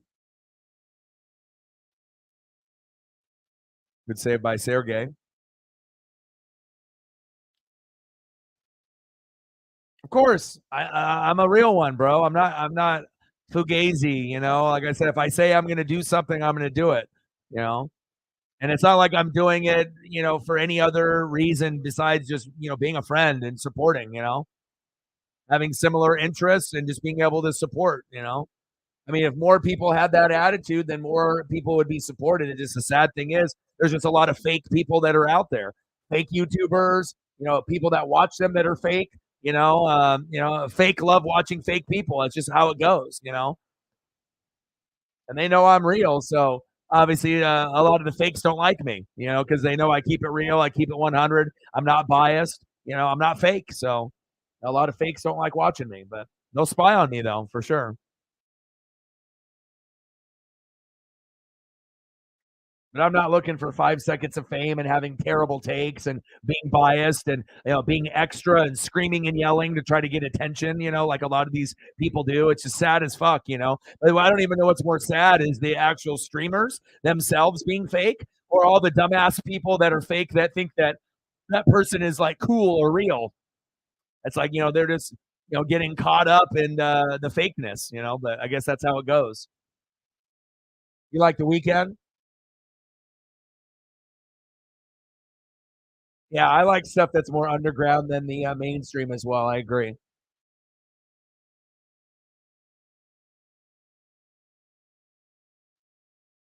You got any love and appreciation for Bruno Mars? He's more like on the R&B end. where the weekend is more on the R&B rap end, where it's a little bit more like edgy, like more edgy R&B. Bruno is more like pop R&B, where it's more like upbeat and light and whatnot. But I think both are two of the best in this generation for like music. If you look at songwriting and vocals, and just creating vibes, whether it be dark vibes by the weekend based off his partying and kind of going through the depression and going through the ups and the downs. And then Bruno Mars is more kind of like to get you in a better mood if you're having a shit day kind of vibe. So sure, absolutely. We got intermission coming on here, and so we'll get a bunch of music stuff. I'll get all your guys' music stuff up there in just a second. Just you just keep typing in what you guys like for music stuff, and I got you. We already got Quincy Jones, we got Michael Jackson, The Weeknd, The Boys, The Sync, The Daft, The Punk. Good choices. That'll keep us busy. Appreciate you, Matt. Like I said, that's how it's supposed to be. Friends are supposed to support. I wish we actually got more support on the socials through like Facebook and Instagram and Twitter/X. Like I get the most support through Twitter X and obviously on the YouTube community page, for some people that actually click on that tab. But Instagram, it's kind of hit or miss. And on the Facebook, a lot of people are haters. So I barely get anybody. I'll get people that will watch.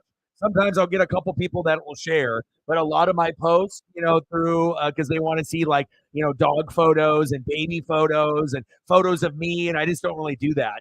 Like I'll do Paisley photos really before I do myself, unless we're in a photo together. But as far as like me, trying to promote the show and doing like either the replay of the show or a video or this or that. The support is like almost non-existent.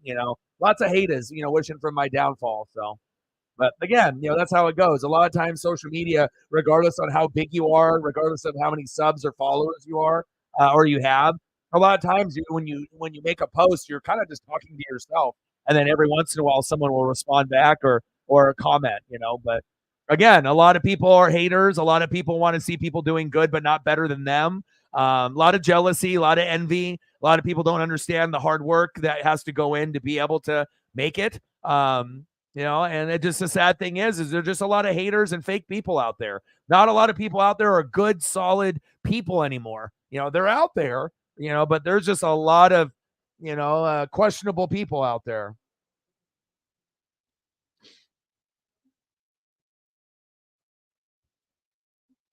Synthesizer, yeah, I bet.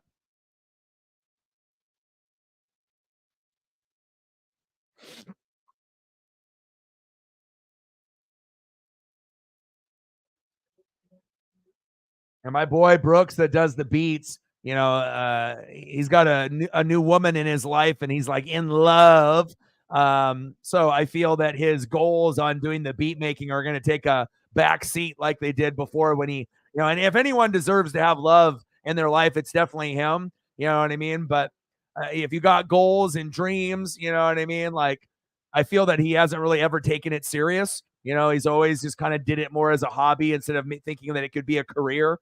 And I can't make your dreams happen for you, and I'm happy for him in the relationship and whatnot. But I would be more happy to see him actually try to pursue his dreams and goals and kind of be like me. And so that way that we can both, grind and whatnot. But I mean, I'm the only one that I know out of my friend group, out of hundreds of people that are actually doing something above and beyond the regular 9 to 5 or 8 to 5. Most people are, clock in, clock out, and they do what society tells them what to do. And I've always been the one that I'm going to do what I think that, is best for me. Everyone goes left, I'll go right. I don't have to follow a crowd. I'm a leader, I'm not a follower. So, all right, we're getting into the second period intermission here with 22 seconds left.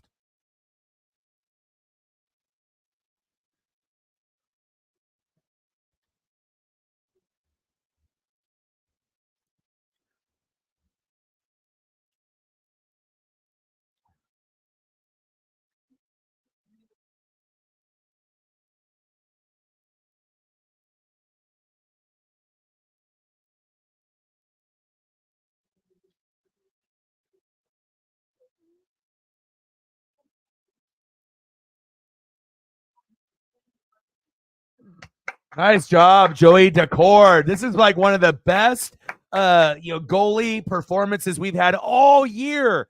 Megan, let's be honest. Do you remember anybody in net, anybody all year that started off the first two periods at a zero? I'm trying to remember if we even had Grew do that once so far this year. Impressive. And we got the Kyler, goal. So we're up 1-0. I'm going to get some photos up, but I don't remember any game this season where we have given up a shutout. And it's not even our main guy. It's our backup, goalie who might end up being, the starter the rest of the year, depending on what happens with Grew. But I'm trying to think if Grew we've watched a majority of the matchups either on stream or off stream. I don't remember all season one time that we've given up a 0-0 going into the third and we have a 1-0 lead.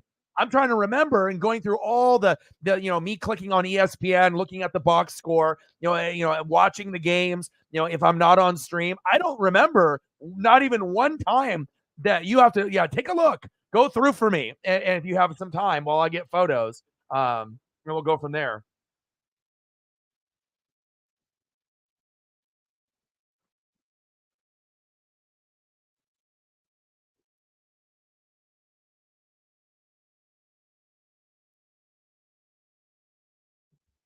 All right, let's get some photos up here. We're doing some music. So some people that inspire you or people that you like. Like for me, I'm pretty selective on what I like. Like my three favorite songs that motivate me will be Kanye West, I Wonder. That's my number one. Then I like Juicy from Biggie Smalls. That's number two. And then three, Warren G and Nate Dogg. Nobody does it better. Like I can listen to those three songs. I can be in a shit mood and then I can get right back to where I need to be. So, all right, let's start off here with Padilla.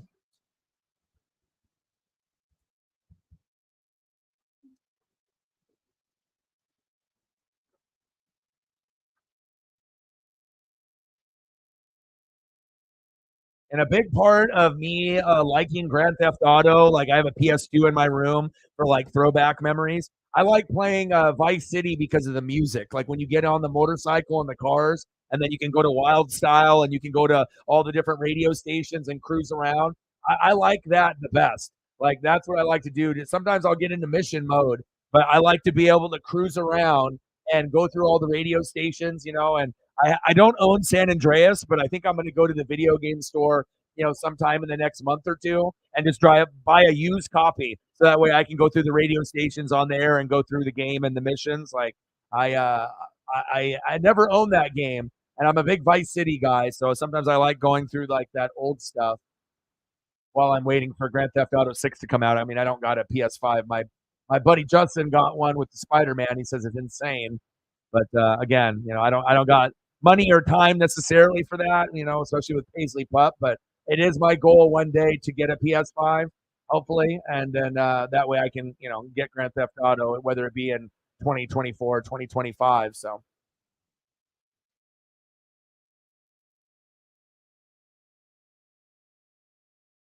yeah, and then like my mom and a lot of like people I know, like we'll do like throwbacks, stuff from like the 50s, the 60s, 70s, 80s, like older music, and I like that type of stuff too. Like the older, the better. Like it's a vibe, and I like it.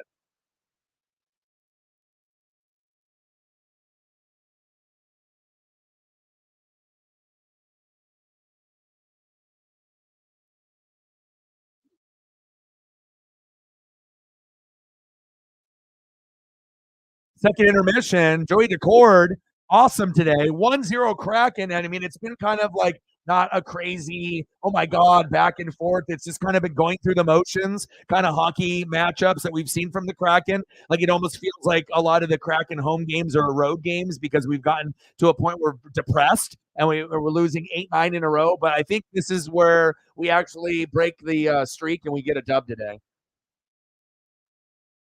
Oh, Keith Jackson was I mean, I love his grandpa voice. Him doing Pac-10 games, bro, I mean, it was incredible. Like, I would wake up early just to listen to him. That's how much I loved Keith Jackson, man.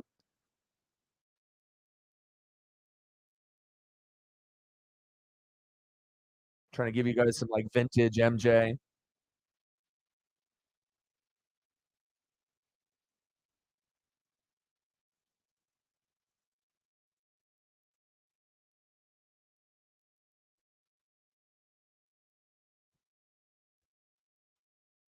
Quincy Jones.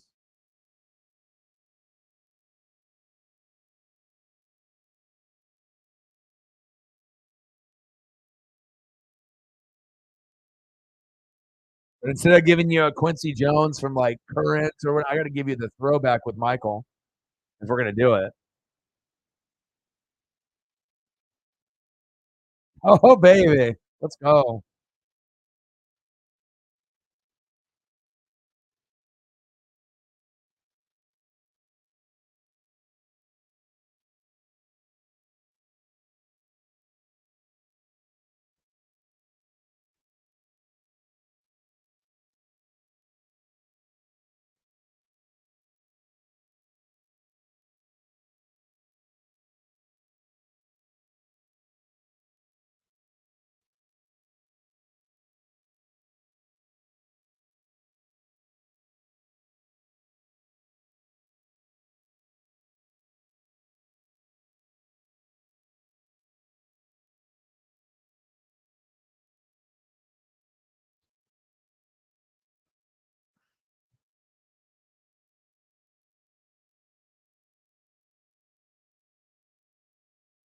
We're not collapsing tonight, baby. We're winning. I'd love for it to be a 2-0 shutout. I think we deserve it.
Let's get into some Daft Punk.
Why did they break up?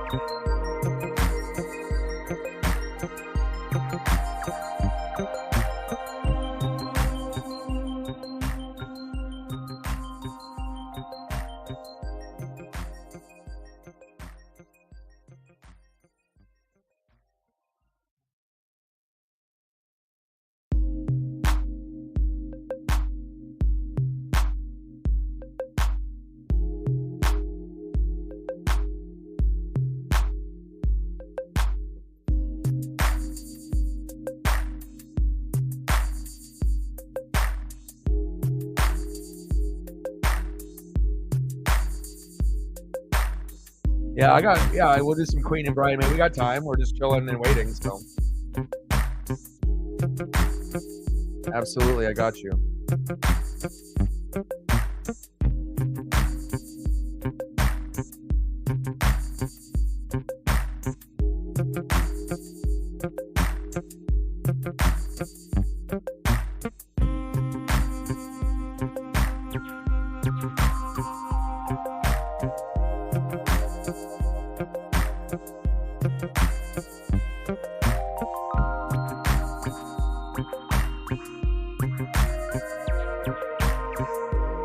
Oh, you're good.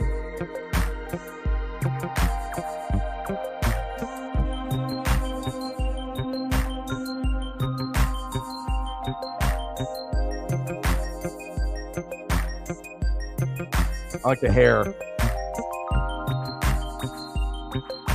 Hair is the best. Like anytime you see stuff with like 60s, 70s, 80s, 90s hair band, or hair is a part of, you know, it's a vibe. Man, that one is just, the hair is just amazing.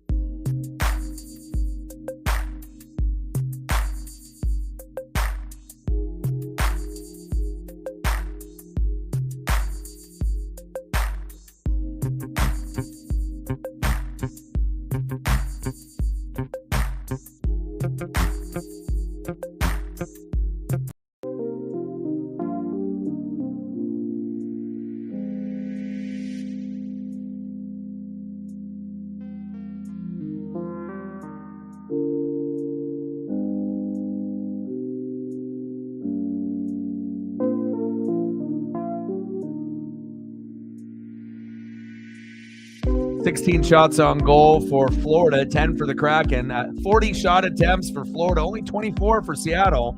Power play 0 for 1 for us, 0 for 3 for them. Slot shots on net, 6-5 Kraken, and then chances off the cycle, 9 for Florida, 4 for Seattle. But we'll take it. We'll take it, baby.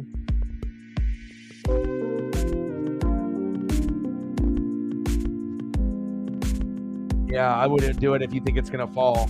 Because a lot of times when you have hunches like that, it does. Like, you know, like, I don't know if I should do this. And then you do, and then something happens to it. I mean, I think that happens pretty often.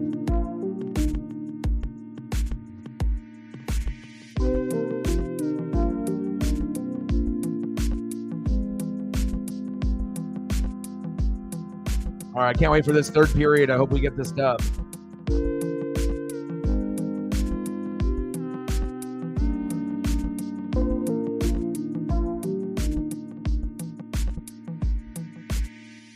Have you seen the Queen Lego before? Check this out.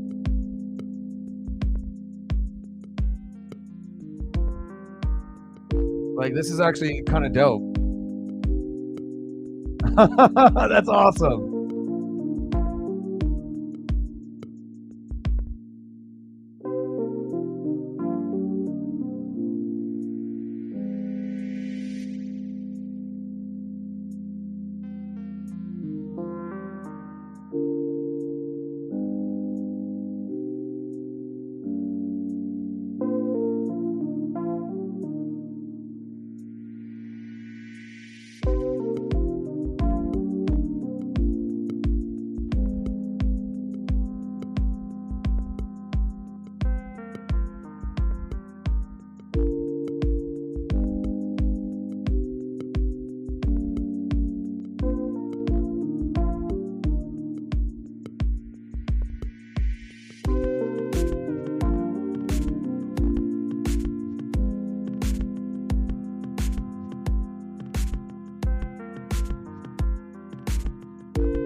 That's awesome.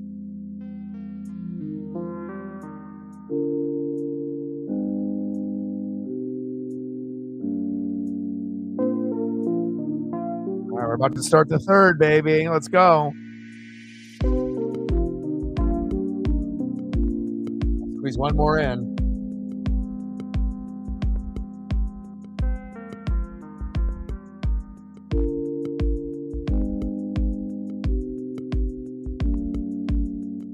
Let's go. Let's go.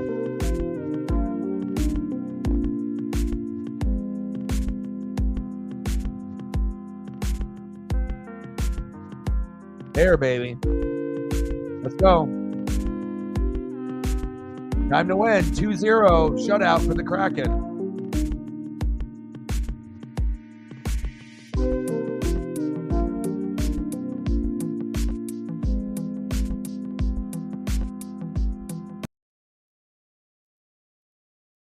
No problem. Hopefully that made your mental health feel a lot. The hell, I'm not even the biggest May or Queen or or Daft Punk like super fan like you are. But even me looking at that stuff makes me feel better. You know what I mean? Like it's like if you listen to the music, it may not be necessarily your personal favorite, but who doesn't like amazing old school photos or videos of cool stuff? Regardless if it's food or music or sports. If it's cool, it's cool. If it's eternal, it's eternal. Like I'm a big Ozzy Osbourne guy. Not everyone loves Ozzy as much as me. Like if I had to choose one person that doesn't do rap, that I would have to like listen to or vibe with or interact with or whatnot. For me, it would be Ozzy. And it doesn't matter if it's an old show of like the Osbournes, even though I haven't watched that, or him and Jack, going on adventures together when they did that show, or just old school Ozzy clips or old school Ozzy anything Ozzy, new school, old school. I don't care what it is. I'm a super fan of Ozzy because of going on camping trips as a very young kid, and my dad would only have certain things that he would put on, but it'd be like Ozzy, Black Sabbath, Alabama, Brooks and Dunn. But my dad was more like Grateful Dead, and it was more like kind of hippie stuff and a little bit of rock and a little bit of country, but not very much. But the stuff that I did listen to was like the epic, like the top notch of the top notch. So vibe music, like back when like they actually had like really really good country. Not to say that they don't have good country now, but a lot of the legends in country in the 80s and 90s when they were big. I mean, it was a vibe back then. So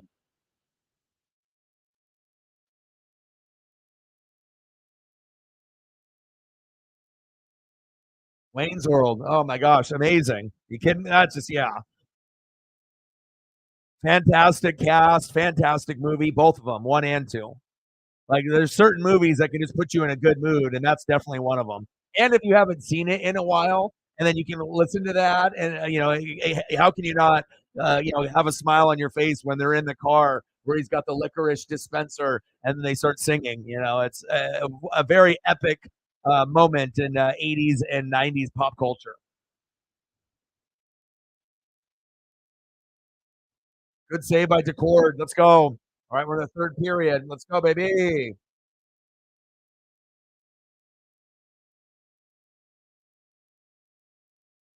I think we might. I don't want to jinx us or anything, but I definitely could see, a 2-0 win or even 2-1. But I think tonight's the night.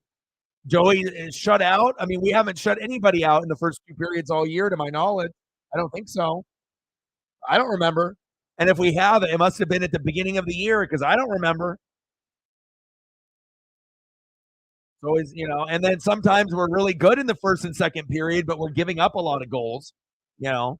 But I mean, if we aren't giving up a whole lot or none and we have less, like I would rather have the score be 1-0 going into the third period than us being up 4-3. And then all of a sudden Uncle Mo comes around and then slaps us in the mouth and then we lose in OT. So this type of game we haven't seen in a long, long time. And I'm here for it. I'm here for a 1-0 win, 2-0 win, or a 2-1 win. That's what I'm here for. Zeppelin and Floyd, yes. The bow wrap, yeah. The Bohemian Rhapsody is just, I mean, there's just certain people, regard. I mean, if you're a Beatles person or a Rolling Stones person or a Jimi Hendrix person, the Doors, George Morrison. I mean, like I'm, I'm not ancient. You know what I mean? There's a lot of people that are older than me, but I feel that I'm much older than my age. Like I feel that I'm kind of an older soul, and I have a more of an appreciation for like young people things that are like under 20 years old in that generation with the Riz, and all that, right? And and then obviously people around my age and like the Snoop Dogg, Dr. Dre, Tupac, Biggie era, and then also people that are older than me, and then the older type of music. And even if it's not something that I listen to every day, there's certain TV shows and cartoons and things that I watch because of them implementing songs with whatever I'm watching, and I like that. Whether it be video games or a cartoon, but when they go and do some of those like famous songs from the '60s to the '90s, and you hear them while you're watching something, it's awesome.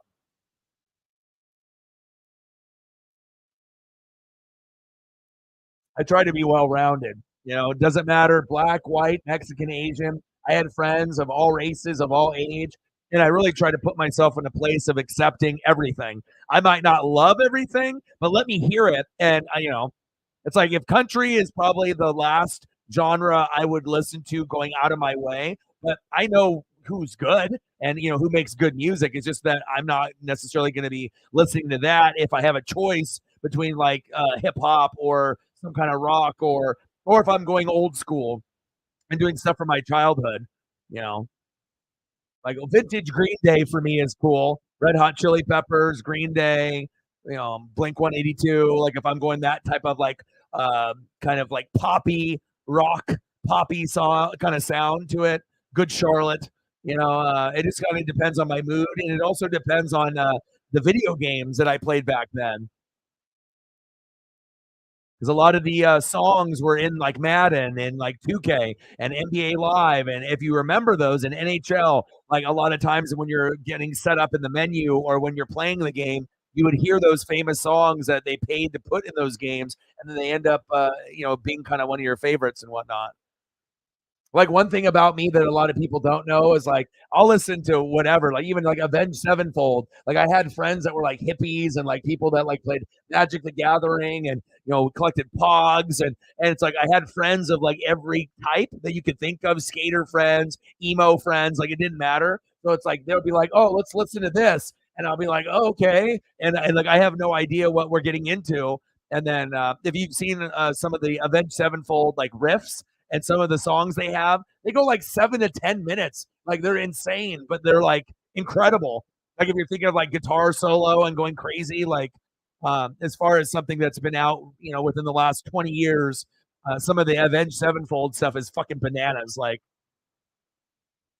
we got to fight.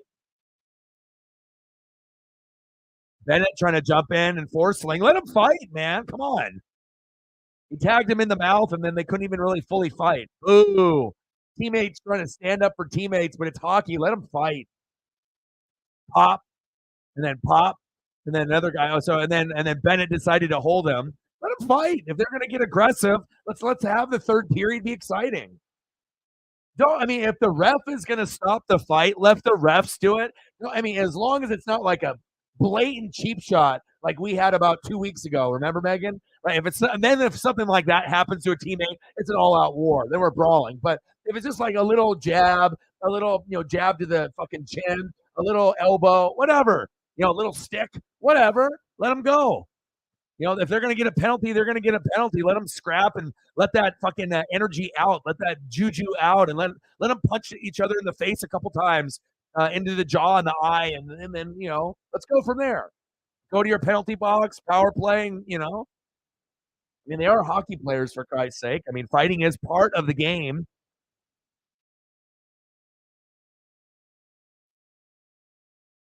And it's one thing if two guys engage and then they both back away, then they say, fuck it, it's not worth it right now, right?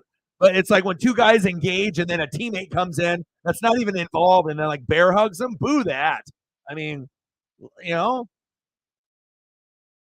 people pay good money to go to these games to be able to see at least a fight. And it's just true. At least you don't need to see 10. That's like a dream come true. But if you can get one fight in a period out of 3 periods, one fight, you're like, yes, I got my money's worth. You really get your money's worth when there's like three. You get one per period. Then you're like, oh, these guys hate each other. This is fun. I would go to Portland and Seattle for like the Winterhawks, and for the WHL, and I would always go to that matchup because they hated each other, and I knew that they were. If I could get front row seats for like $20, I'm going to be able to see an awesome fight, and maybe someone's face would get like smashed right in front of me. I mean, that's really what it came down to, and I always trying to get a puck, that flies over the glass. That was there's not very many times where you can get a ticket, a front row for $20. I mean, even if it's something to equivalent of AAA baseball, like the Portland Beavers, which I absolutely loved. I mean, we didn't have a pro team, so going to Beaver games back in the day for AAA was amazing. So many memories as a kid. I loved it.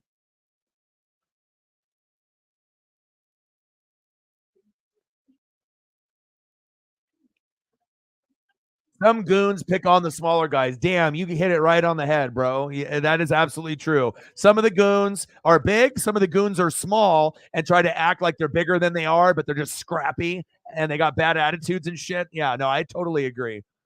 There definitely are some headhunters. And I mean, I've been watching since the 80s. So it's like I've seen my fair share of, defensemen or, guys that think, ooh, nice save by Decord. Let's go. Let's go, baby.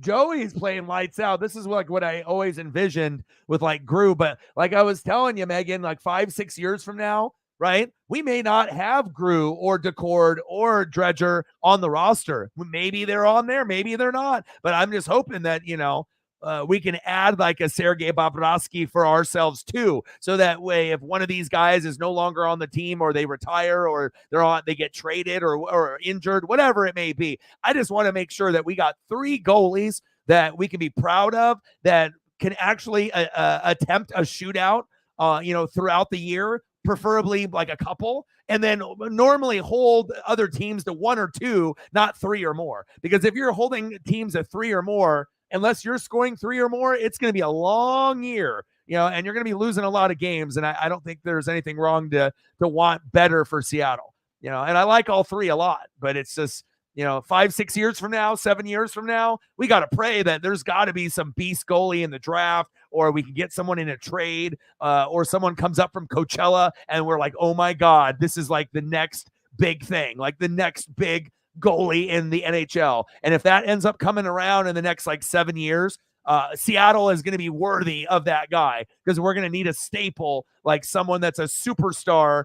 And I couldn't think of a better player to have if we were going to have a superstar, whether it be a center, a forward, or a defenseman. I would want our superstar, to be a goalie, 100%. If we could get a superstar goalie, even over a superstar center, forward, or defenseman, awesome. And then center would be number 2, obviously. But if we could end up getting a superstar that could catapult us to the Stanley Cup, I'm trying to talk it into existence, as you can see, but I want the sports gods to bless us with the next big goalie within the next, 5 to 10 years. And I hope that, if we end up having a bad year and then we get like, first pick in the draft, let's go 2-0 Kraken, boom, baby. But I want that goalie, because once we get that, I think that's where everything, you can build around that. You got one of the top 3 goalies in the NHL, then the centers and the forwards and the defensemen, everything becomes easier. More people are wanting to come to Seattle. It's more of an attractive place. You got one of the top 3 goalies, like, and then that's probably when I'm going to end up buying like that jersey, like when we end up having something like that. So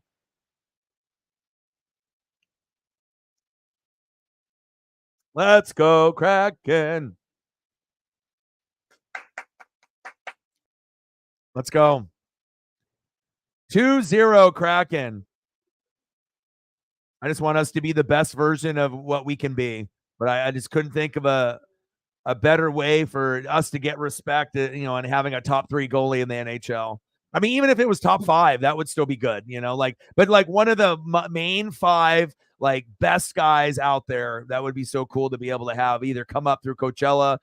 We draft them number 1 overall. I mean, hopefully we're not that bad in the next 5 to 10 years, but I mean, if we end up being one of the worst teams in the NHL, but then we end up getting one of the best players ever, like a Hall of Famer at goalie, then it would be worth it, because if we have that, then, chances are good things will happen moving forward from there. But I'm just hoping that we can keep adding to this roster because we need help. But tonight, we're looking pretty good, baby. Belly 2-0 Kraken. I had a good feeling tonight. I mean, I have been saying that for like the last fucking 2 games, 3 games. I feel pretty good. But that streak is going to end when we were like 0-4. Then we went 0-5, 0-6, 0-7, 0-8. It's like, oh, man.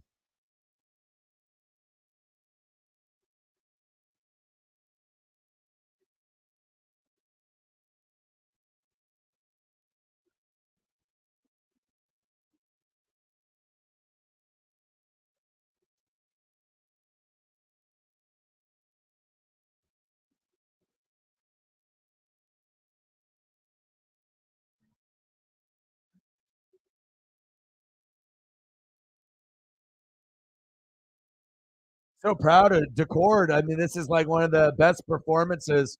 I mean, this is what you dream of. You're able to kind of play flat. You're not really winning the power play. Hell, we had a power play and they held the puck the whole time. We didn't even get to shoot. And then somehow, some way, even though we played like shit there, right? We found a way. The goaltending has been fucking 10 out of 10. Hell, it's been an 11. And then we're up 2-0. And I don't feel that gut feeling, that bad Uncle Mo, where like, they're coming back. I don't feel that tonight. Like, I feel that we got this. Like it's not gonna go to overtime. Like, finally, we paid the price. The tears were shed. We're ready to smile. And Belly, let's go. 2-0 Kraken, baby. Finally, sports gods.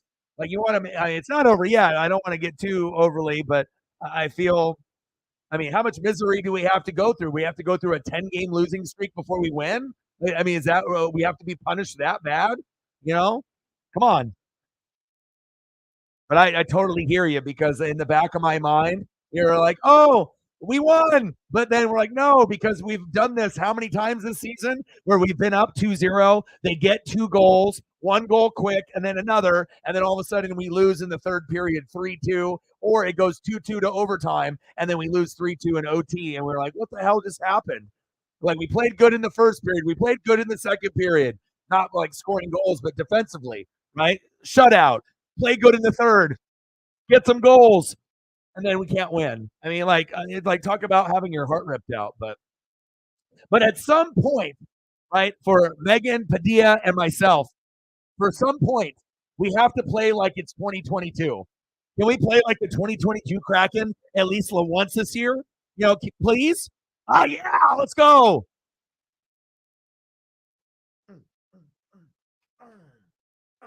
Get in there. Get in there, baby. Okay. And obviously they're getting upset because they know that Seattle's been sucking ass. They don't want to be the team that loses to them. Couple jabs back and forth. I love it. Lundell's getting pissed. Florida is the better team this season than us. And you don't want to be that team that Seattle gets their win on. You don't want to be that team. If you're looking at Seattle, like, okay, we know they were good last year, but they're not very good this year. We don't want to be the team that loses to them. And, they have pride themselves. It's like they got a great goalie in Sergei Bobrovsky. They got Kachuk. I mean, once they get it going for them, Reinhardt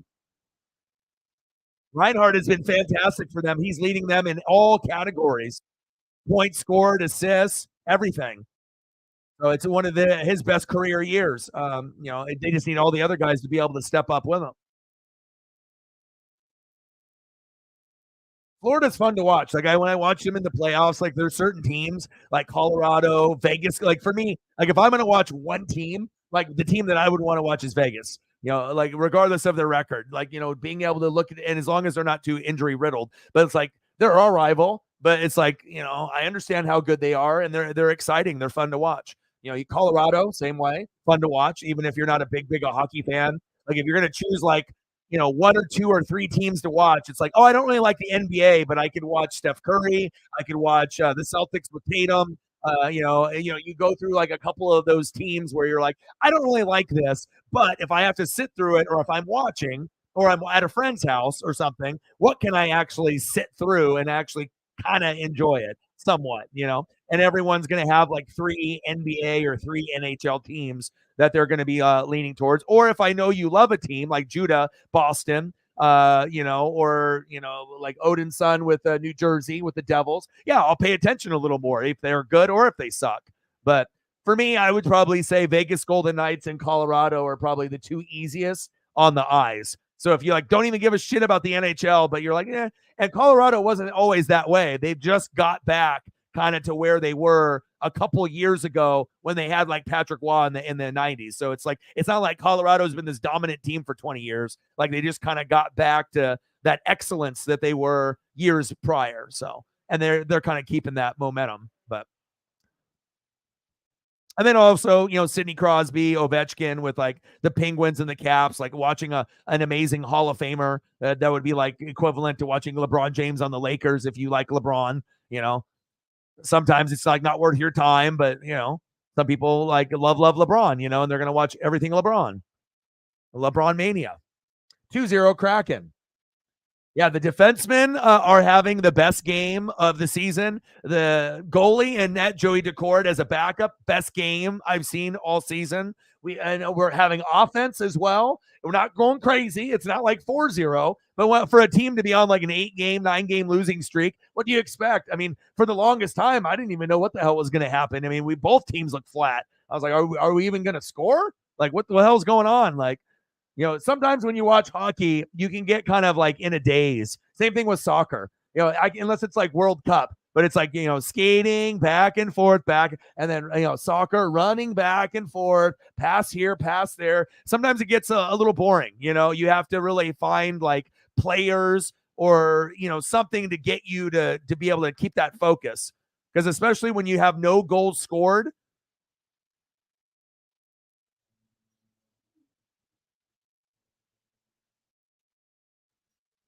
let's go. 3-0 Kraken. Sports gods smiling on Padilla, Megan, and O-Dog today, baby. Let's go. 3-0 Kraken. Yes. Let's go. And like, even if they decide to come back, they're not coming back. They're not getting 3 on us. They can get 2, right? If that's what happens. But I would we deserve a 3-0, 4-0 win. So not only do we get all the goals, but then we can applaud the defenseman and we can applaud the goalie for once this season, because I feel this is the type of performance that I look forward to. Like, I want to be able to see us shut someone out or give up only 1 goal, and then preferably score 2 goals or more. 3, 4, 5 is amazing, especially when you're not really known as a goal-scoring team compared to some of these others. We haven't been very good in that category or in the power play. I mean, there's many things that we've been booty cheeks. We have not been good. But tonight, after losing 8-9 in a row, 3-0, backup goalie's in there, hasn't given up a goal, looks pretty sweet. Like, and this is going to give Joey confidence. So for whatever reason, if he gets injured, we got Dredja, but like having Joey do well is going to be good for Seattle getting back into the playoff hunt. Maybe he's the main guy moving forward if Grew can't get a rhythm. Like, you just don't want to keep going with Grew, giving up 3 goals in the first period and the second period when you got a guy that's putting up an amazing shutout. I mean, this is a big game. And I really pray to the sports gods that we can end it as a shutout. I think it would be huge for us. Like, it's one thing to win 3-2 or 3-1. You don't give a shit. You're going to take a W any way you can get it. But if you can have a statement win, one of the best all season after losing 8 or 9 in a row, that means more and is more meaningful. And that could springboard you to a couple more wins that maybe you don't even deserve to win, but you're feeding off that good juju and that good energy. I mean, we were due, Megan, Padilla. We were due for a game like this eventually. I mean, as long as the Panthers don't get 3 goals back to back, and then we're fine, and I hope that they wouldn't be that cruel. But if you want to be a little cruel and give them one or two, whatever. But I would really, really, I mean, if we gotten this far, let's keep it a 0. Like, let's have the best like defense and goaltending all season tonight on stream. Like, is that asking too much? I mean, we only need less than 9 minutes to go. It's doable. We've already gone this long. I'm calling it. You don't call it, that's fine. I normally would say, yeah, I'm not calling it either, but I'm feeling it. This is it. This is the game. This is the game where we actually put it all together. The put it all together game right here. I mean, hell, can you imagine if we had games like this? I mean, we'd definitely have way more people coming through. A lot of the Kraken fans sometimes turn into like Mariner fans where we're still watching, but sometimes they won't go out of their way to go to like YouTube or watch it with other people. You know, Blazer fans are that way also as well. It's like you get to a point where you're pissed off and you're still loyal, but you're not maybe going to watch it with people anymore. Like you're just watching it by yourself, or maybe they're not even watching it at all. I mean, that's sometimes when your team sucks, you know, it is get hard for those fair weather fans or average fans to watch. Only the diehards will watch when everything goes to hell. So,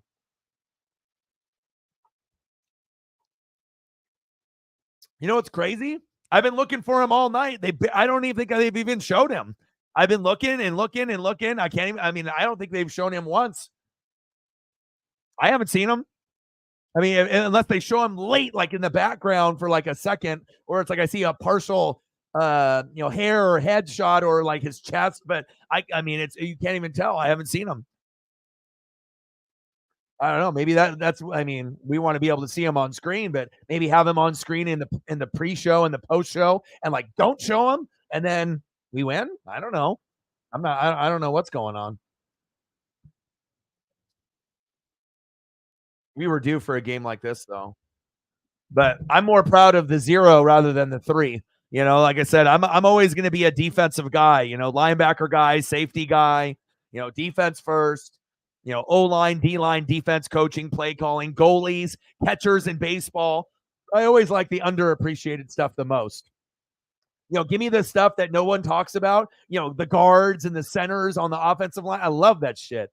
You know, defensive players over offensive players. Give me that. Like, I get it. Everyone can root for the offense, but you definitely see sports and life in a different way when you see it from the defensive perspective instead of just like the offensive perspective. Like, you know, defense does, you know, win games and wins championships, but it never gets the credit. Special teams, kickers and punters and placeholders, no credit. O-line, no credit. Catchers, no credit. And then you get a catcher that can hit and defend. A goalie that can do it all. It's like, you know, got good stick work, got great legs, and, you know, can snap them. You know, it's like you can tell that the elite goalies, they're so athletic with their legs. They can slide better than anybody else. You know, the glove work is the best, you know, and, you know, the deflections with the stick and the body. Like, you know, it's like, you know, when you're in the lab where the best goalies can do, they can do everything like amazing. I'm waiting for that. But Joey is having himself a fucking night, and I want the shutout tonight.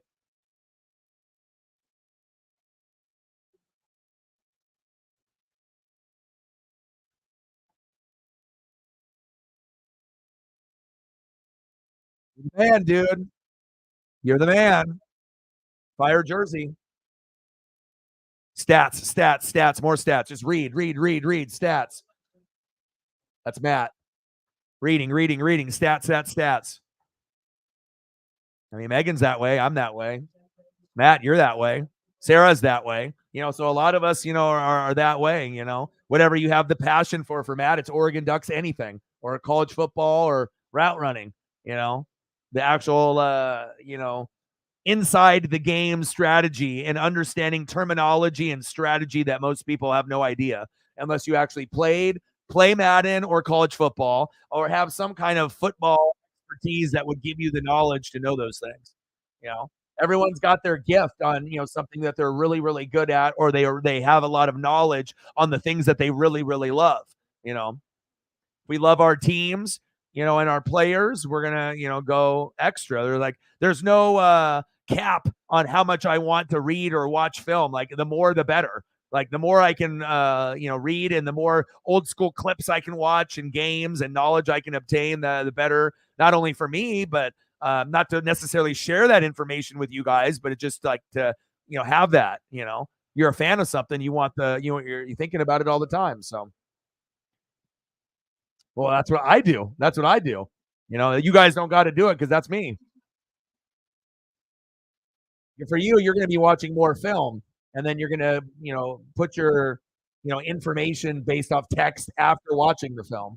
See, for me, like, I can do the articles, and I don't like. I love reading. Reading and watching film are like my favorite things to do. Like, who says that? But again, I played video games and Ninja Turtles and Atari and Nintendo and Sega, but I spent a lot of time collecting sports cards and sports memorabilia with the toys and reading on the backs of cards. And if I didn't do that, no other kid fucking did that. You know, like not to the extent of what I was doing. It's like I love the fronts of the cards because that's like the pose and it's stylish. But something always drew me to the like what makes people great. Like let me see, let me compare. What makes, and then in that time period too. I mean, we had some of the most famous people ever. In all sports, Gretzky, Lemieux, Jordan, right? Bird, Magic, all the centers with Olajuwon and Ewing, David Robinson, and then Shaq, Iverson, Kobe era, the Joe Montana, Jerry Rice, Bo Jackson, Barry Sanders, Dion, Derek Thomas, Lawrence Taylor, and then the King Griffey Juniors and the Randy Johnsons, the Nolan Ryans.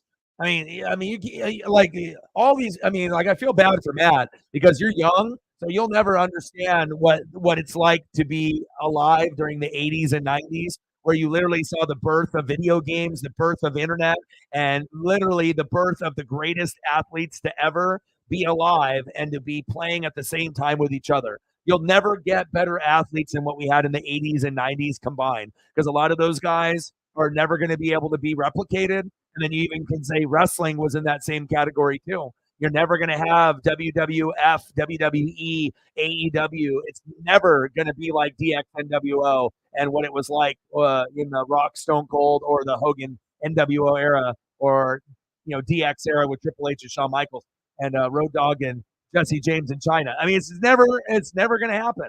Wolfpack or Black and White NWO. I mean, there's just certain things you're never going to see the Bird. I mean, even though you have like a Luka and like a Dirk, but it's not the same. Like you got Jordan and Kobe, and you got other guys that are out there now, but it's not Jordan and Kobe. It's not Barry Sanders. It ain't Bo Jackson. It ain't it ain't Dion. Like there's a lot of good players, but they will never live up to those players. Like the best of the best. And it goes from everything that you would even think, like I'm saying basketball, baseball, football, hockey, but I'm even going tennis.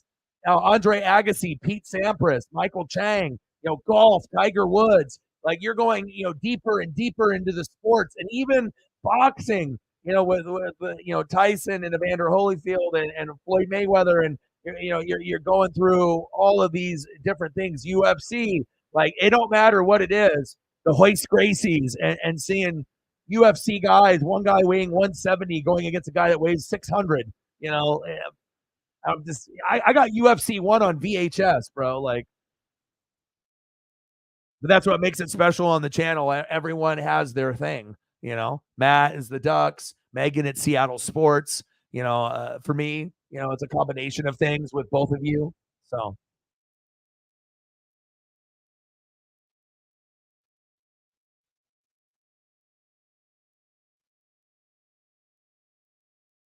Yeah, you got to be inspired every day.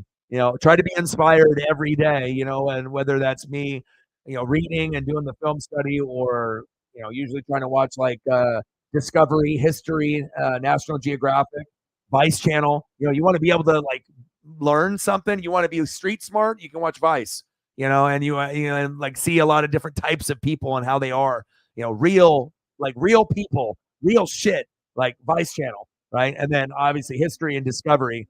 I mean, that's my shit, man. If I'm not watching cartoons, I'm learning something new or or finding some kind of documentary, or Life Below Zero, watching people live in Alaska and have to hunt their own animals, get their own firewood, and fucking be savvy and not just live but try to thrive.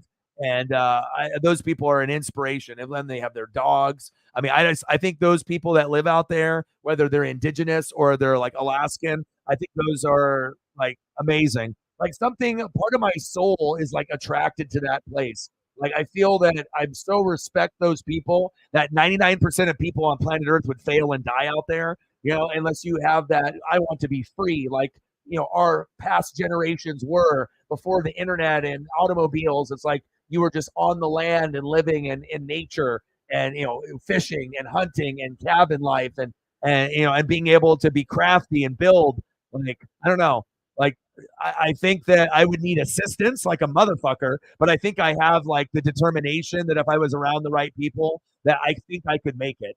Like something kind of is drawing me to that life.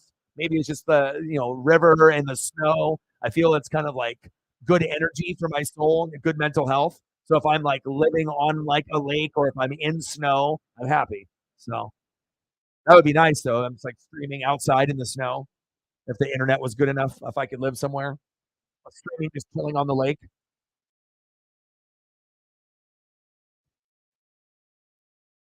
Fox Trio, right? Z short, two jet, wide drive, Z quick on two. Ready, break. you know, or Like I said, even reading it off, like you have to have a football mind. They think sometimes people think football players are idiots. Yeah, some of them are. They're just athletes, but definitely not like the head coach. You would hope, or the quarterback.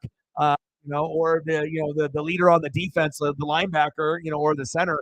Like you got to have smart people on a football team, or you're going to be not doing too good. You might not have to have like scholar athletes or like Joshua Dobbs, NASA guys in the building, but you want to make sure you have at least a couple guys on offense and defense that aren't fucking dummies. So that way, if shit starts going sideways, you can get everyone in line, and then you're not going to be a complete failure. You just can't have a bunch of dummies that are athletes only and think that you're going to win Super Bowls or natties. It doesn't work like that. You're going to have some amazingly intelligent, like I would guarantee 99% of the fan base that covers the NFL, that watches NFL, they don't know who like the super smart players are in the NFL. They don't know. You know, they don't know. They have an idea maybe, but sometimes you don't see enough of that player on the field, behind the scenes to really pick up if they're smart or not. But unless there's like a documentary like Quarterback on Netflix, which is pretty cool. So you can see Kirk Cousins, you can see Marcus Mariota, you can see Patrick Mahomes behind the scenes, and I think that's very important. Also Swamp Kings, feeling Tim Tebow, whether you love him or hate him, and feeling that energy of Urban Meyer and that vibe and what it took to be a champion. Watch shit like that if you want to be inspired in sports. Swamp Kings documentary is fantastic, and that's a big part of why I'm a Tampa fan too. Is that Florida Gator vibe, that passion and that tradition, And they've gone through it with Steve Spurrier, and then Urban Meyer. They haven't been able to really replicate that, But for those two guys, they brought something really special to college football that no one can ever take away. Tim Tebow vibes are really special, man. And if Urban Meyer wasn't able to recruit him at the last second, we don't even talk about Urban Meyer.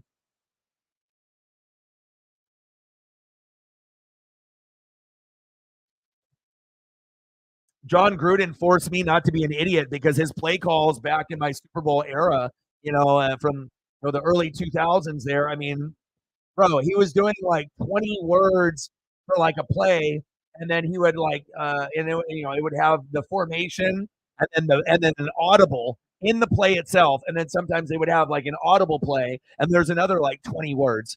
I mean, if you're an idiot, if Brad Johnson was an idiot, there's no way I won the Super Bowl, bro. And Brad Johnson had an amazing year, bro. He went 22-6 in my Super Bowl year. Brad Johnson had 22 touchdowns, right, from an offense that normally doesn't score. Let's go, Kraken. Kraken goal again. We're going to get it today. O-Dogs vibes. Getting it. No comeback. We're doing it. We're having the game of the century today because we need it. But John Gruden was a crazy animal. And I would hear him, try to do like the spider 2Y banana And with Chris Sims, and Chris Sims is an idiot, even though he tries to come off smart, on TV with the way he speaks. And his dad is Phil Sims, but he couldn't handle John Gruden's play call. He was screaming at him the whole time. He couldn't fucking handle it because he couldn't have the memory. So it's like you got to be smart, but also you have to be able to like memorize, and that also takes intelligence to be able to memorize. It's not all about being street smart and book smart. Sometimes there's other things that you need, complex shit that only complex coaches do, and that's what takes the Kyle Shanahan, Sean McVay, Mike McDaniel type of coaches and puts them in another category compared to the Belichick, Mike Tomlin, and that type of style. It's different. Not saying that Belichick and Tomlin are dumb. They're not. It's just different type of coaching. 4-0 Kraken, huh? Let's go.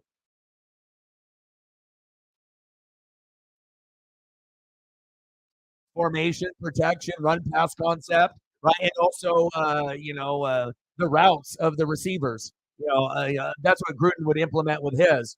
So it's like the play call, and then the formation, the protection, and then the route the receivers are going to run, and then like the X, Y, and Z.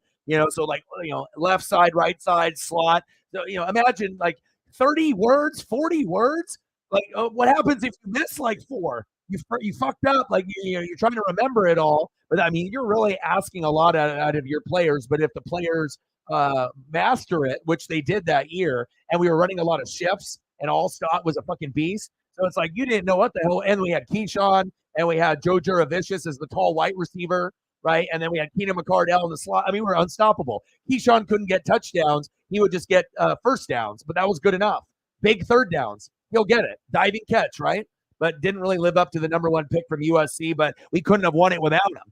Keenan McCardell was a touchdown guy, and then Joe Juravicius would get us the big emotional plays, and we had Ken Dilger, the former Colt, at tight end. So it's like, even though our offense wasn't like, oh my God, Jerry Rice and Barry Sanders, like our defense was like one of the best of all time with Brooks and Sapp and Simeon Rice and Lynch and Rondé Barber, right? But the offense was like, John Gruden made that offense look like one of like a Niner offense, like Joe Montana or Steve Young. That's what he did.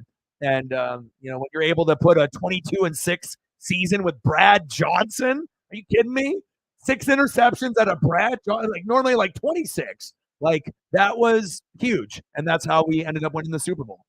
But in '99, when we had Tony Dungy, our defense was legit, but we had Sean King at quarterback, and we couldn't score touchdowns. We were only putting up like 3 or 4 field goals because we couldn't score. And if we were getting a touchdown, it was only like 1.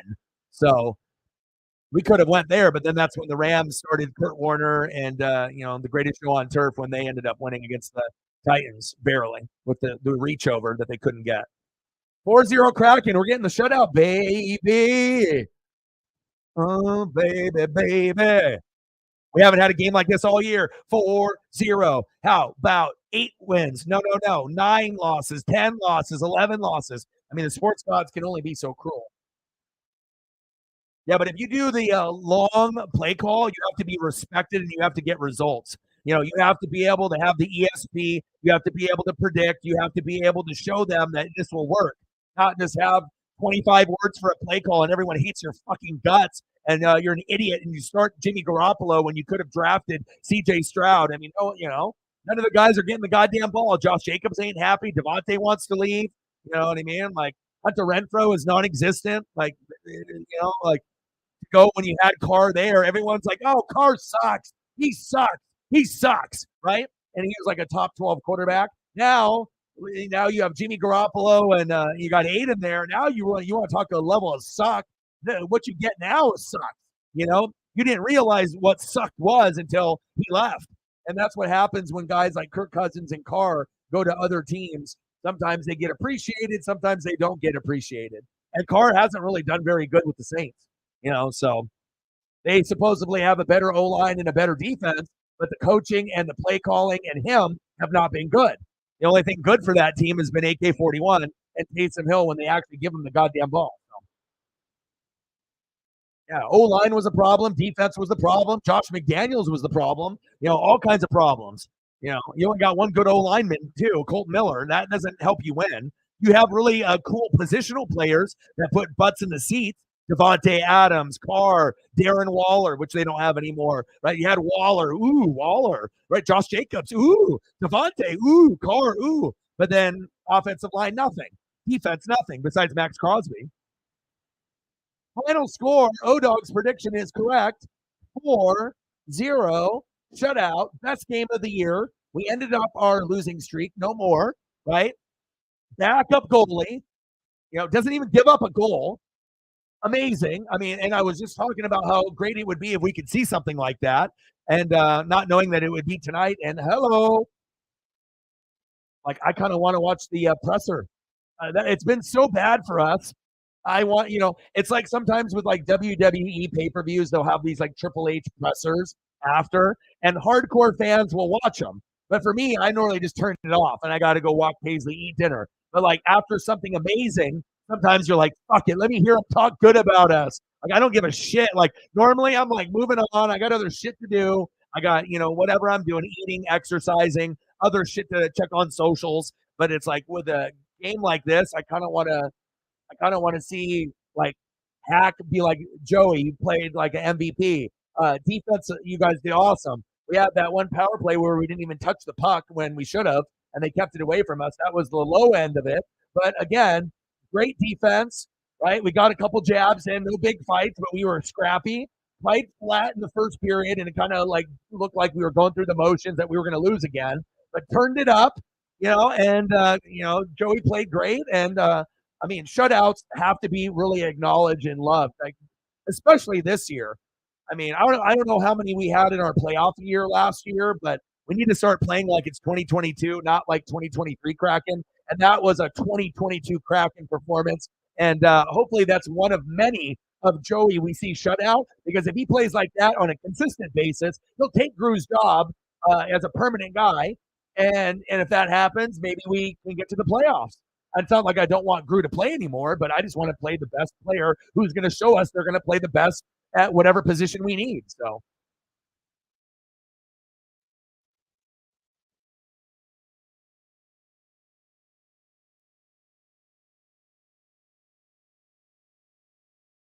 pressers. All right. Well, I'm going to do a few photos. Let me know what you guys want to see. I'm trying to squeeze in as much sports action as I can. So I'm seeing what we got: Clippers and Kings, Warriors and Suns,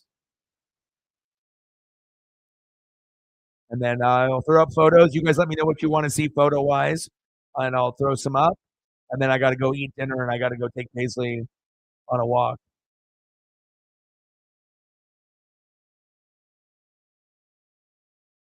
On one of the channels, they're showing the Florida Sports Network. So I'm trying to see if I can find a Root Sports option. I mean, besides me going in the living room where Paisley is.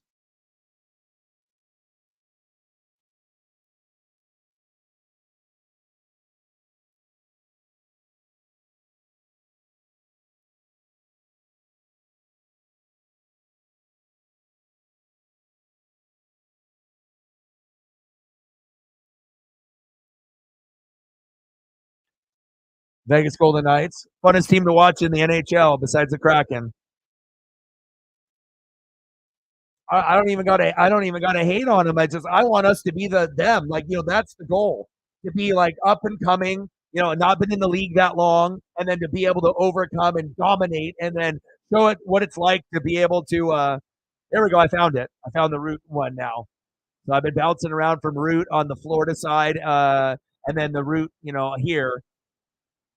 And obviously, if you're watching as a Kraken fan, you always want to watch your own broadcast. But sometimes if it's out of market, or the stream it gets jittery, sometimes you want to just go with the one that has the best picture, the one that that doesn't cut out. And sometimes that has to be the visiting, broadcast instead of going with your own if it fucks up. But Mr. Williams, my boy, how are you? He said, I went to a Rams game and I had fun. Here's me, dog. Throw those fish into the crowd. Yeah, yeah, yeah. I would love to grab a fish as a fan in the crowd. Like, imagine if they threw real fish as well as the fish souvenir. like the plush fish. But what a cool souvenir to be able to get a plush fish, Kraken fish, after a big win. Like those would be, I would assume, if you get one from a game, that's like over $100. That's $100 thing. Mr. Williams showing mad love. He's like, "Oh dog, I don't want you to eat air. Oh dog, I want you to have a roof over your head. Oh dog, I want you to be able to get Paisley greenies and food so that you're not starving. I want you to be able to pay your internet bill so you can keep the dream alive. I want you to keep going with your cell phone so that way you can actually talk to people like me. $50 donut, $20 donut. I appreciate you. You and Megan are electric. Stacks on stacks and racks on racks. A little cactus jack. Bang, bang. Appreciate you, man. $20 holla going to the Rams game. I wish I could go with you. You're lucky. You go to scary things, right? You go to like the scary haunted houses where they make you sign waivers where you shit your pants twice, but it was worth it, right? Get scared a little bit, right? And then go to some baseball or football games, and then come through and show some love. Appreciate you. Stacks on stacks, racks on racks, cactus stack, bang bang. Thank you, man. $20 holla, $50 holla, $20, 20, 50, 50, 20. Yeet. Salmon boys. They yeet it. Yeah. It was funny. I was watching Good Morning Football today, and a lot of them are going to be, older. They're going to be 35, 45, 50. They're going to be in their 30s and 40s where they have kids and pop culture, where some people know like Riz, and like, for people that are older that don't come up with like the younger people on the channel or the younger slang, Riz comes from charisma. So when you see people talking Riz on NFL Network or MLB Network or on your videos on socials, that's what they're talking about. That's a way of showing charisma and like swagger when you're trying to pick up ladies or ladies picking up dudes, or you're seeing that type of verbiage. The Riz. I just helped you not have to now like look it up on Google or keep wondering what the Riz factor is, who the Riz God is. $20 holla, 50 holla. See? And it all started because you donated $1. I didn't know if your dollar would start something, But like I said, it not only you knew it would, but you did $1 and then you commented to start it off with good positive vibes. You got dreams, I got dreams, and just that one little nice gesture instead of just typing it out, but just doing 99 cents. Yeah, it's 99 cents. It's $1. It's not going to lead to anything, but then it does, right? Appreciate you. Appreciate Megan. Appreciate Mr. Williams. You got 10 minutes to go home. The Wrench Gang is in the building. I appreciate you. What photos do you want me to put up? That's all good, man. You come through whenever you can. And usually if you're gone for a little bit, you donate, and you donate really heavy to support to make up for the people that aren't here anymore. And that helps out a lot. Matt is taking over as lead mod duties. He's like, I don't even know where we're at. I haven't been typing it on the screen. I've just been chilling. I've just been in the stream. I don't even know what I'm doing. I'm a mod. I don't know. Things are good. We're enjoying things. I mean, 4-0 Kraken victory after losing 8-9 in a row is good. Good to see you. Thank you so much for your support. Thank you so much.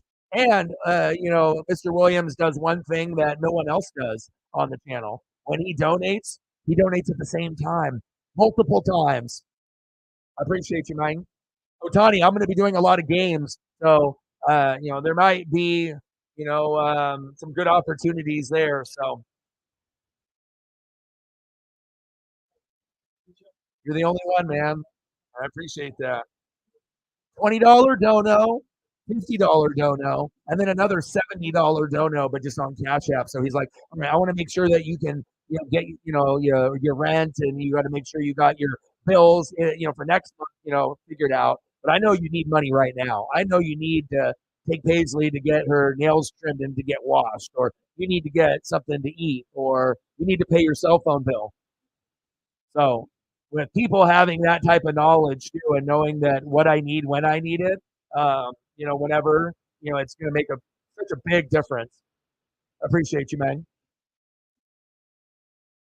$69 dono on top of a 20 and a 50. Who's a goat? He is Mr. Williams. Bang, bang, bang, boom, boom, boom. Who's happy that we got Otani? We are. Bang, bang. My dad's happy. A lot of money, though. And I think most Dodger fans are like, God damn, this is a lot of money. But it is going to, put butts in the seats. It's going to make things way more interesting. Mookie, Freddie, Otani, Shohei. Oh, my God. It's going to be amazing, man. So congratulations. We watched it together. And it all started off with you and Padilla, right? And I had a kind of a feeling today, I'm not always going to be right. And I kind of was trying to help us, get over the loss column after we got to like 3 losses in a row. I said, uh-oh. And then 3 turned into 4, 5 turned into 6, 6 turned into 7. And it's nice to, Shore, Belmar, Yamamoto, right? But the best part about the night, even though we won 4-0, isn't the 4 goals. It was a shutout by Joey DeCoa. Let's go. That's like, I don't even know what we are. I'm a mod, but I think I'm supposed to be telling people where we're at and where we're going, but I think we're at that. Dude, it's going to be awesome. It's going to be sweet, sweet, sweet. I'll be watching. My dad will be watching. I'll cover more of the games. And then that Otani, maybe Angel fan base that doesn't want to watch them anymore. And then also Trout might be gone too. Could you imagine if Trout ends up getting signed by the Dodgers also, even though he's old? If he goes there, then that's more. Because we know Mike Trout. If you get him now, yeah, he's not going to be what he was when he was in his prime. But if you add him to Mookie, Freddie, and Otani, I mean, and you don't have to really like overpay. Like you give them some money, but you don't get too crazy with it. Then you get another experienced piece. But Mariners are just getting rid of all their players. But yeah, let me throw up some Otani and then go about that. But I thank you so much, man. I appreciate you.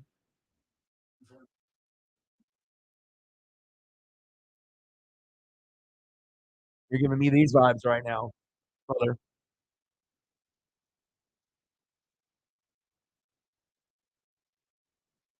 And I do got like cell phone, like Ziply bill, to be able to get my internet, just like the basic stuff.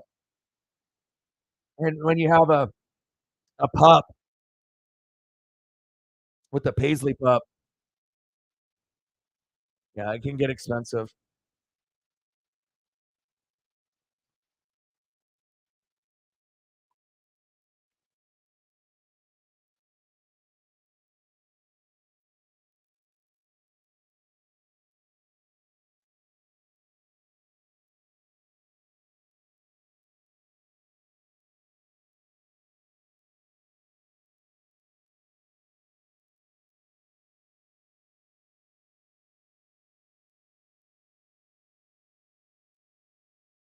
Thank you, man. Appreciate you,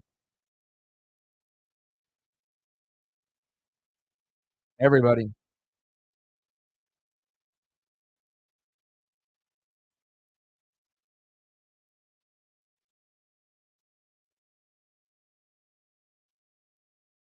Yeah. I mean, the pitching needs to stay healthy. The problem with the Dodgers, and I told my dad, it's like when you go from contender to pretender, is when everyone gets fucking hurt. Clayton Kershaw, Walker Bueller, Dustin May. It's like anyone that you Gonsolin. When it's like whenever you have guys, they never can keep everyone healthy. They got an all-star team, but all right, man. You let me know next time you can come in for a little bit longer, and I'll get you way more photos. And I appreciate you. Thank you so much for coming in at the end of the stream and making sure I can take care of shit, man. You're awesome. I appreciate you. I'm messaging you on Instagram, so you're gonna see a message from there from me. Have a good rest of your night, and come in the stream again soon. You're the man. You're a goat. Plenty of Riz.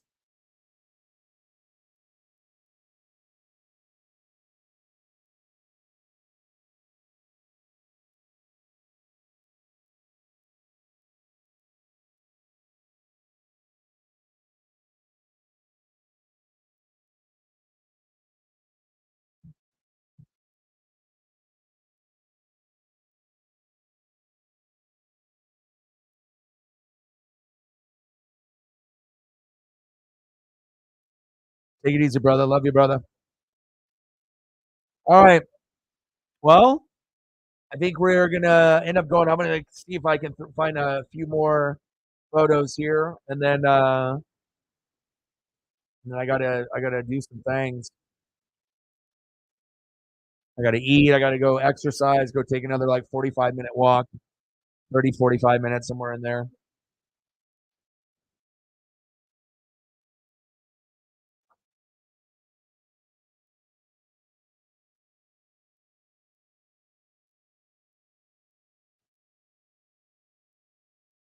Oh hey, baby,